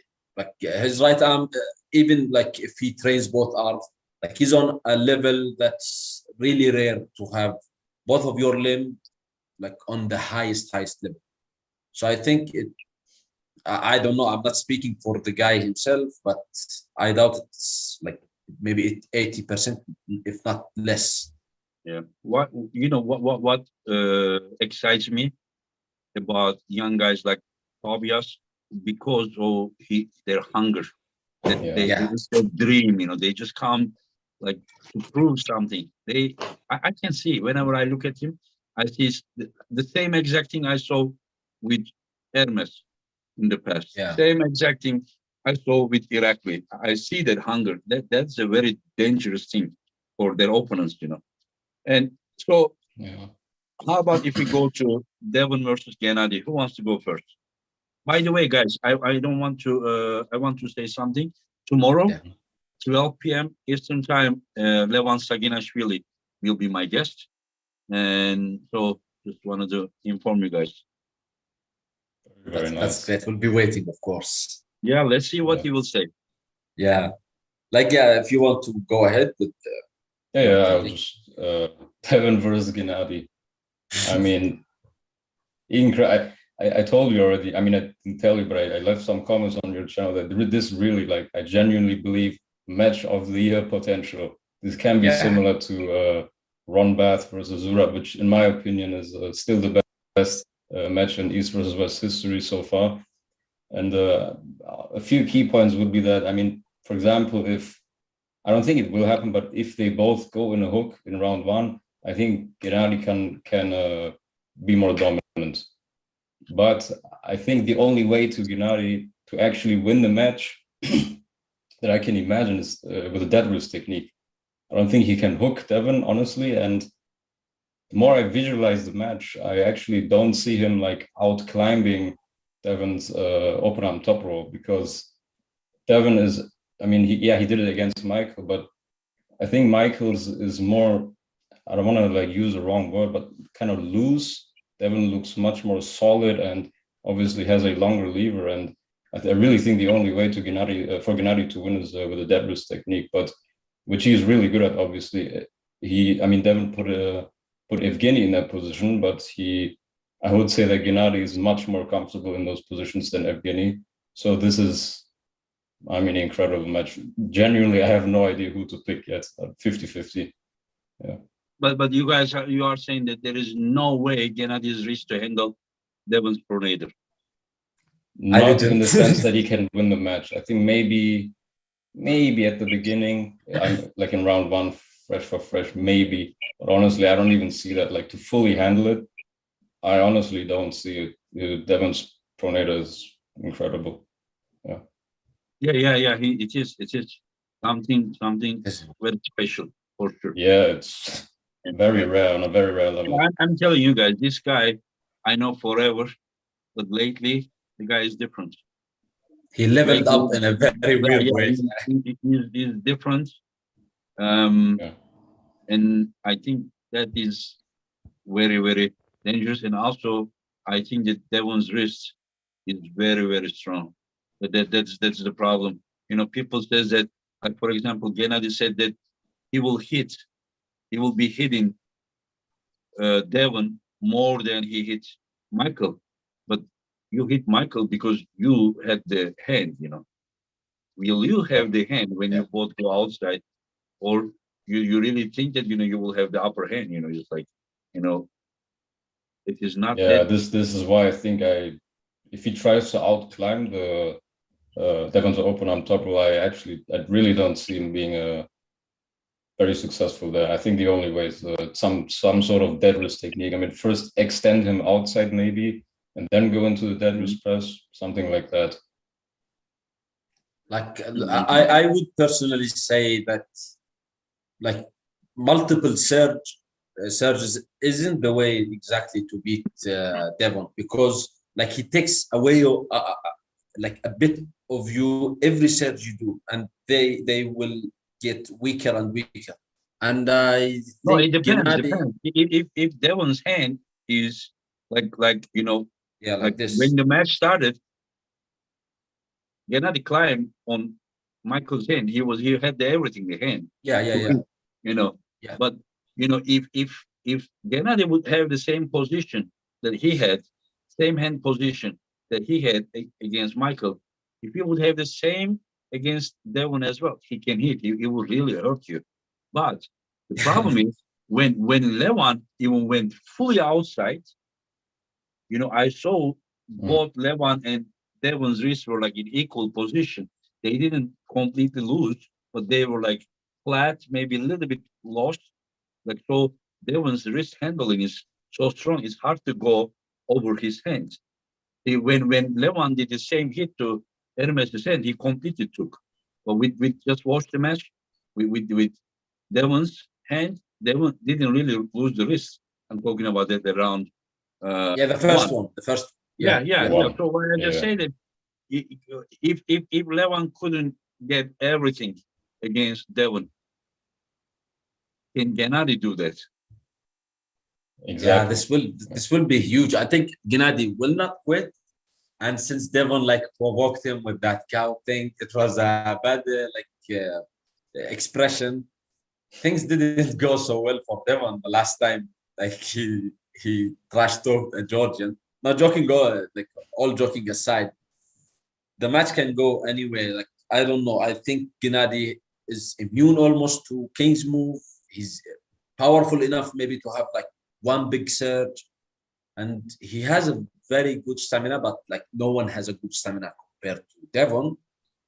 But I don't know, man. I would still say Gennady wins.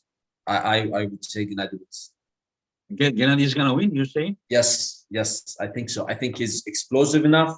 He has stamina. He has a very good defensive style against King's move, and like he has his spirit, the one you were talking about earlier. I think the hunger you see within the younger guys, like if it's fostered and they look after it, it will get to a place that's like similar to where Gennady is not Gennady that is. young. Gennady is about 40 years old, but the No, only no. hunger that he will have is because Devon is the most famous guy in the world. Yeah.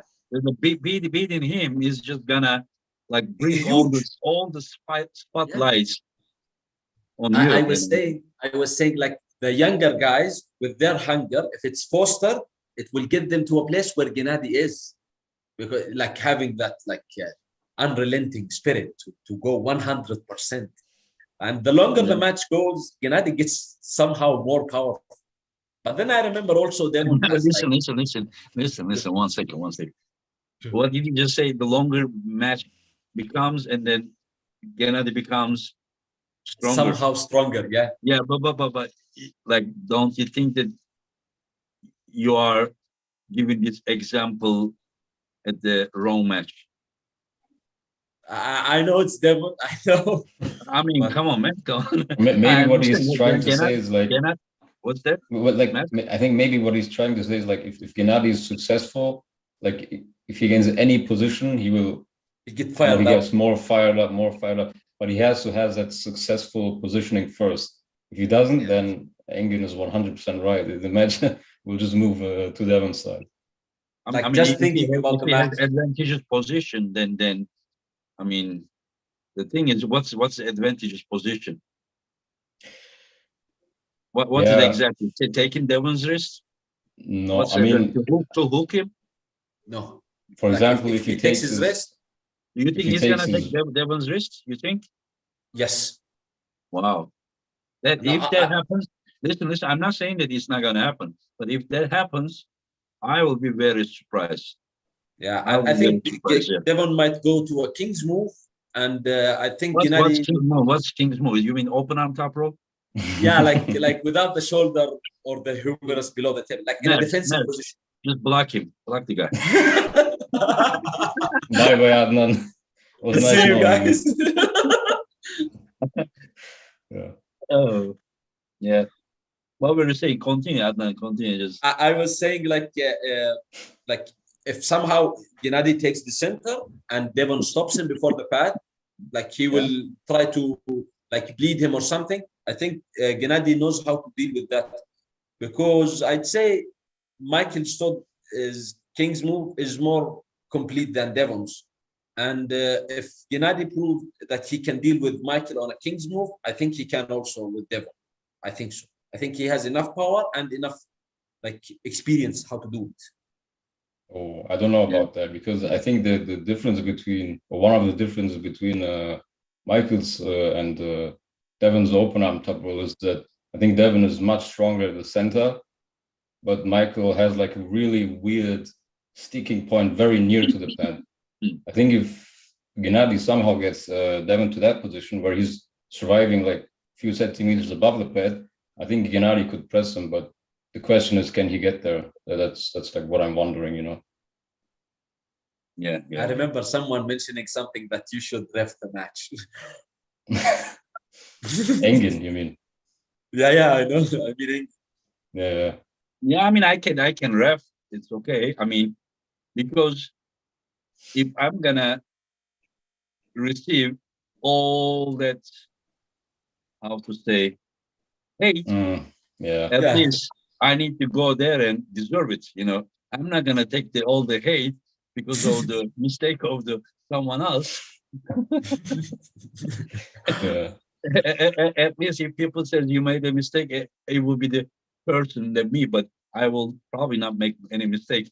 I will just warn them. I will just like I don't know. But I don't know if it's a good idea or not. That's the problem, because like often they go like, oh, like what's the guy name in the UFC? Dana White. Dana White. Yes. They like if you do something, if I do something, oh, Dana White doesn't do that. Like Yeah. And Dana White is not me. Dana White is Dana White. I am who I am. Yeah, I mean, he is probably much better than me about what he is doing, but I am more than a promoter. I don't think that he was like, I don't know, was he like a legendary UFC fighter or something? Not that I know of. I think no. Not me neither. I don't know. I don't so much watch that, but I mean, yeah. So why do I need to be like him? Why do I need? I hate to imitate him or something. Yeah. No. I in my life, the worst original is better than a copy of the best thing. You understand? Just because the copy of best thing is fake. You understand? Of course. Just be original of you. Whatever good, bad, you let people decide, but just be yourself. I hate that one. My friend Engel, like Hermes said, Dana White is here, and you are like here. Then you are different. I think you're way ahead of Dana White in some aspects. I mean, for my support, for arm wrestling, the things, but I'm sure he is incredible. I mean, I can't be compared. Yeah, not to take any way away from the guy. He has a $1 billion business, So I mean, we are not there, nothing, But I don't really care. I don't really care what he's doing. Like, just focus on arm wrestling. We know arm wrestling. Let's make arm wrestling great. Anyways, guys, you guys want to share like your opinions about anything else? Like, do you guys think? How do you guys think? Do you like Jerry and Hermes? And we have lots of matches. Levan and Morozov. Yeah. Actually, I had a question for you, or for both of you, regarding Rambet just thanks. So let me thank him back. Thanks.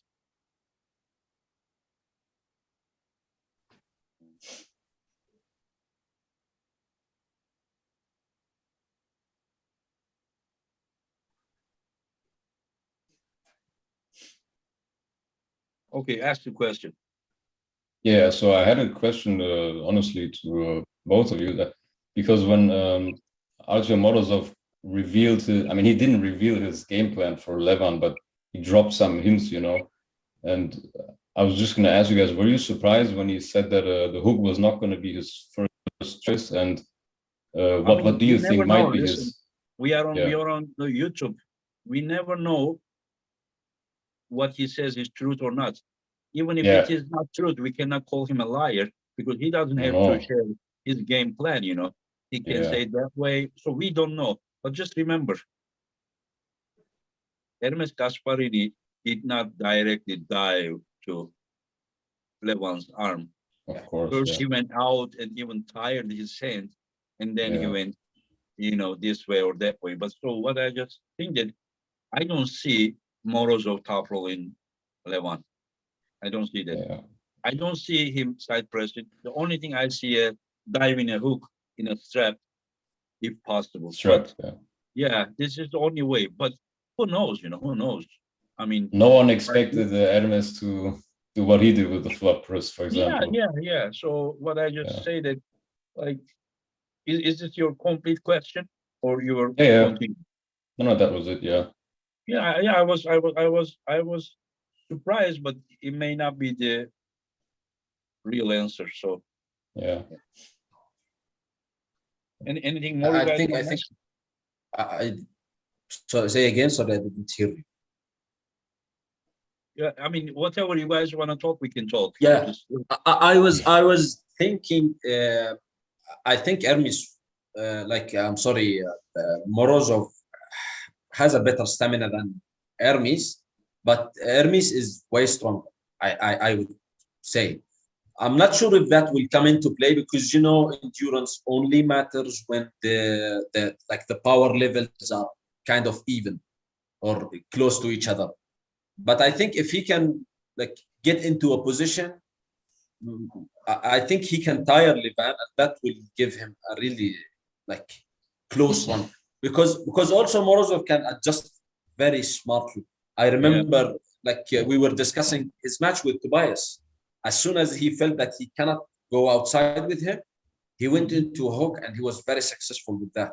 Not saying that he can hook Levan, but I think he may find something to capitalize on. And if stamina in any way comes into play, that favors Morozov, stamina-wise. I think he's more fit. Some people said that no way that Hermes is way stronger than Morozov, they say. Hermes is stronger than Morozov in his own game plan. But about something like this, I cannot say the same thing. I don't see, for example, Hermes is beating Morozov inside. I don't really see that one. But Hermes is about what he's doing is more effective. But the thing is, Hermes wasn't super effective in his own game plan against Levan. Of course, he tired him with back pressure, but eventually there was no way to win him this way, you know. He had to go deep, you know, with bringing his shoulder. You know, Hermes' style is except when he's finishing with shoulder pressure, his main style is to this way, with his shoulder hand this way. But the way that he was effective at the end to bring his hand and shoulder forward. But in that kind of way, I don't think Morozov is any weaker. So I don't know if you should compare Morozov's top roll with Hermes' top roll. Somehow, the way that Morozov hooking Revas round one right at the middle of the table, kind of just surprised me. If he can somehow do something, go in or go strap and do the same thing, but just keep these angles better, because there he was just moving so much like this. If he can just do that move, especially round one, I kind of feel that Levan would beat him inside pressure, but if he does that like 3 rounds in a row, Yeah. would he Yeah, I'm not sure. break or not? I don't know. Listen, And whatever we as you talking, said, we are not talking about a computer game like Street Fighter or Yeah. something. You know? Like it's not 1+1.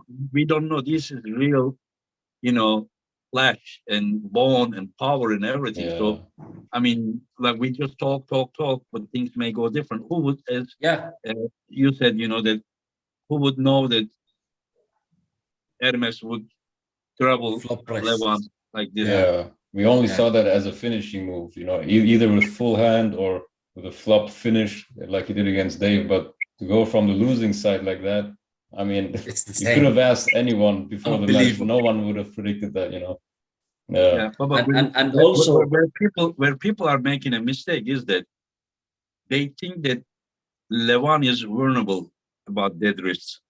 It is not the same exact case.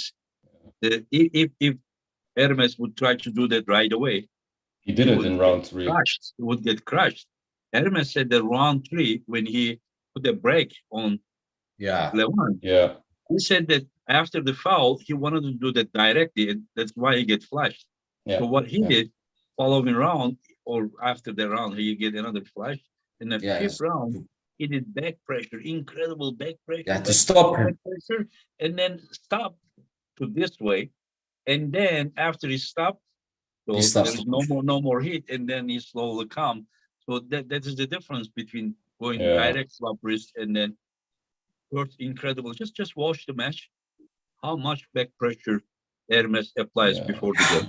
Incredible. And trust me, Le Mans 1,000 horsepower. Levan was holding, but trust me, he didn't have the holding the pronator, not losing the wrist, and controlling the pronator are totally different things. Yeah. Levan was fully pronated, but didn't have so much, wrist power because he was tired. He was holding good, but he didn't have really pressure this way, but he was mostly hanging back. This is why he's brachioradialis opening like this. Getting tired. Yeah. Makes me wonder, man. Also, like you said, very interesting thing. I think, not sure exactly the time you mentioned that Morozov is young and he's like the development he showed, the quickness of his progress. Like he can show up very much stronger than what we saw against Rivas, which I think was his most recent match. So it can be really. This guy was exhausted.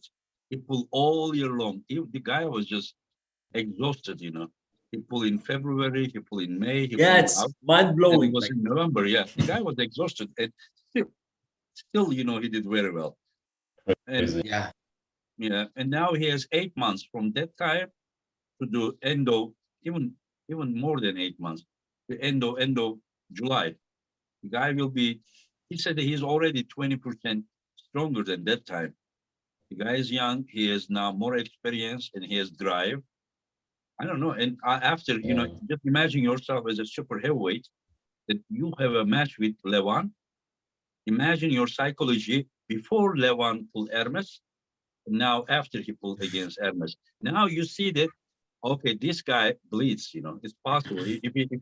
If you put something sharp, the guy bleeds, So he's human, he's just Just like you said, a very strong human, but still a human. Makes me wonder, man. Like also, I think one of the matches that is set up for the next event is Jerry versus Hermes. I know people are heavily opinionated on this one, but I think it can be a close match. I mean, like we know all where Hermes stands, but like Jerry's style, I'm not sure. Sometimes I doubt it because Hermes has also a very good press. Like if he takes, he gets into the winning side, and Jerry start to adjust. I think Hermes will be smart enough to press him right away and not continue to drag him in a top form. I think this way. I really don't know. Whenever you talk about Jerry, that I always see a danger. It is all up to you make a little mistake, The guy. I don't think the guy. I no disrespect to Georgi Svetkov. Georgi pulled great. I think he was incredible that match. But Jerry said that because of his shoulder injury, he was super healthy because he rested long, but he was not really super top form. This is what he says. Yeah, I saw the picture. Look, And just trust me, people are underestimating Georgi Svetko, but his top rolling ability is incredible. Like, yeah, he's just that his back pressure and power. I don't know. We will see. You are saying that Hermes is gonna be Jerry, right? if he doesn't go to a press, I think it will be very difficult. But but I think he will. He will take the center. You mean right from the start, or you mean after? No. Like Hermes will first top roll him. As soon as he gets Jerry's hand closer to the pad, Jerry will start to adjust. But I think Hermes will press because Hermes has a very good finishing press, very powerful. So I will tell you something. Devon also can do the pressure. Shoulder pressure. Yeah. When he climbs up. But Devon did that right away against Jerry at WJL, but not after couple him, right? Correct? Yeah. Mm-hmm. So what I just tried to say that I asked personally Devon that he said that even for himself to beat Jerry with an outside move is not that easy, he said, Yeah. It's really difficult. Yeah. I mean, as you've been saying, Georgi's top roll is unbelievable, but I think because he continued trying to finish Jerry with a top roll rather than a press. That's why I think he didn't win. But Hermes has a very good press. I think he will take the center, move him closer to the pad, then he will climb. As soon as he climbs, I don't think Jerry can stop because at that point he will be gripping him. How do you think it match? Yeah, I think that is the difference. Like the main difference between Georgi and Hermes, obviously that Hermes has a press finish, which is a stylistic advantage that Georgi was really lacking to finish the match. But like you said, and I think people really underestimate that. Like Jerry wasn't in ideal or peak shape against Georgi. I think he will be much stronger. Not only that, but also much more motivated because this match has like a lot of history behind it and stuff like that. And but I think stylistically, the way they both pull, I don't think any one of them will dominate. I think the pulls will be long, and I don't see any domination. Come on, if it is not dominating match, where do you think the match is gonna go? You are absolutely right, but what I mean by domination is really needs to dominate. Well, I don't think by domination I mean I think of like what Devon did to Jerry, stylistically dominating him. I don't think Hermes will do that. I think he will go outside first. He will surge a couple of times, climb, and then go to the press. Of course, if it takes too long, then I absolutely agree. Jerry will longer matches favors Jerry. Sure. Absolutely, although like Hermes' stamina is very good, but I think Jerry's stamina is unbelievable. Like a super heavyweight with that kind of stamina. That's crazy, And if he somehow gets close to the pad, then he should just lay down, in my opinion. Hermes, he shouldn't hold there, in my opinion.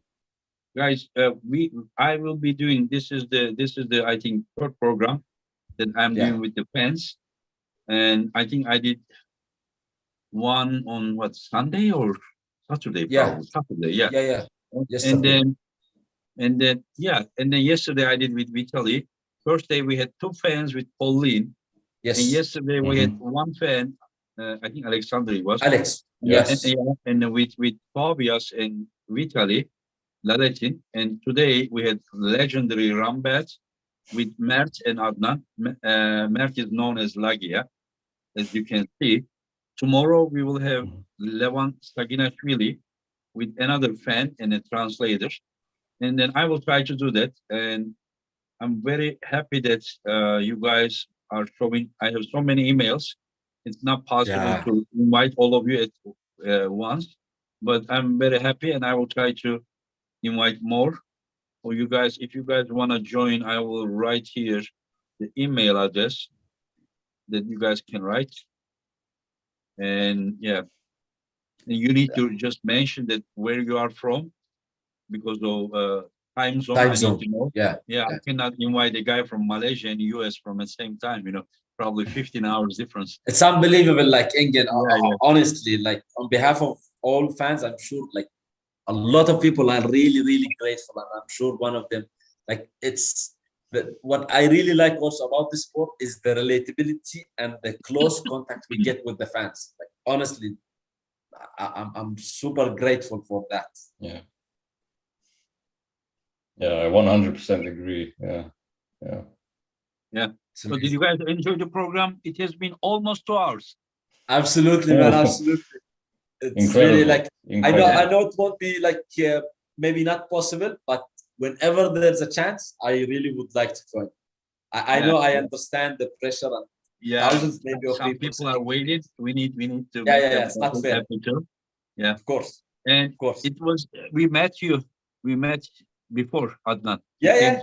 I met you in and Turkey. I'm not gonna say it's nice to meet you because we met already, but I can say nice to meet you again. And yeah, likewise, my friend. It was very nice to meet you, my friend. You are very smart guy and very thank you. Well calculated. Your opinions, everything is so good. Yeah, but I noticed it even when I was reading the comments. But now it is very nice to meet you here as well. So, guys, I'm really glad I was sent with Lagia, my friend. I also always look forward to see you. Honestly, I was hoping. Please let it be. That would be like my perfect. I really had that idea. It's amazing. That was a really brilliant move of you. Thank you so much. Thank you. Yeah, it's good matchmaking, even with the fans, huh? Yeah. I mean, I can do only with 3 of the fans as well, but I just wanted you guys to meet some superstars, in the same. Absolutely. This was incredible, Engin. Seriously, it was incredible. Yeah. See, Mert, you were very. You said that you would be nervous, but you did very, very well, my friend. And trust me, your voice didn't sound nervous at all. Really? Yeah. Okay. Yeah. Usually these situations can be a little bit disastrous for me, but I think my passion for the sport is overpowering. Maybe. Yeah. Also, that you are very welcomed here. You are welcomed here. Just like warmly. So there is no need to feel uncomfortable. We are just 3 friends just chatting about arm wrestling that we love, and I don't feel like you guys are. I will tell you something, no disrespect to our superstars, but you guys know more about this match. I'm not saying that you guys know more about arm wrestling than those guys, for sure, but you guys know more about every detail of those East versus West super matches. You often see that I say, like, I don't know that guy. I don't know this guy, But whenever I ask you guys, I know 100% like that I'm gonna get answer about like a good prediction, detailed, And that's it's a real privilege to be able to share our opinions. Like for example, like it is incredible. I'm really my heart is like racing the same way if I was watching a match or something. Yeah. Same here. Exactly the same here. Yeah, this guy Adnan, he buys signed T-shirts every event. and yesterday or day before he wrote to me, I've already bought East versus West 5 T-shirt. You sent me another one. I ordered East versus West 6. And I remember. And then I show him his order. It was East versus West 5. He mistakenly from the website ordered another East versus West 5. Wow. I'm gonna give him one as a gift. That's unbelievable. Honestly, like when I read that, I was with my wife on the phone, and because she was the one who received the package. Yeah. Like she sent me the picture, and I see 2 East versus West 5 shirts, and I was like, no, where's the East versus West 6? I think I ordered. Then I contacted Artem. I said, no, I should send Engin a message directly because then he showed the website. Yeah. I made a mistake, but like as soon as you told me about that, I was very motivated to come to Turkey. So maybe I will come for East versus West 7. Yeah, always. Just you guys just welcome. We are. Anyways, guys, this is my dream too. Yeah. Yeah. Yeah. I hope that anyone in this chat who want to be here will get a chance to be here with the superstar guests. And okay, guys, it's hard to say bye, but we need to finish it. Yeah, almost 3 minutes later it will be even. In fact, it's more than 2 hours because I started like 15 minutes or something. Earlier. Earlier, Yeah, I noticed. Yeah, I noticed. Yeah, well, I can talk with you guys like nonstop 5 hours about arm wrestling, but let I will be ready. Yeah. I will be ready. I know. I can talk. Trust me, I can talk. But just, I think that when I do this chat every day, all during all those pre events, Mm. like then I'm kind of having some headaches, you know. Yeah, Of course, I don't know yeah. if it's because of those or radiation or something. I don't know what it is, but it just gives me. Yeah, from the electronics and Yeah, 5G. Yeah. Yeah. It can be So, unhealthy. once again, thank you guys. Thank you, and hope to Thank you meet so much guys again. again. Thank you, like, Take yeah, care. and Take we'll care. Thank see you you so soon. much. Thank you so much. Can't wait for Seriously. the event. See you I guys. thank you guys. I thank you guys for coming.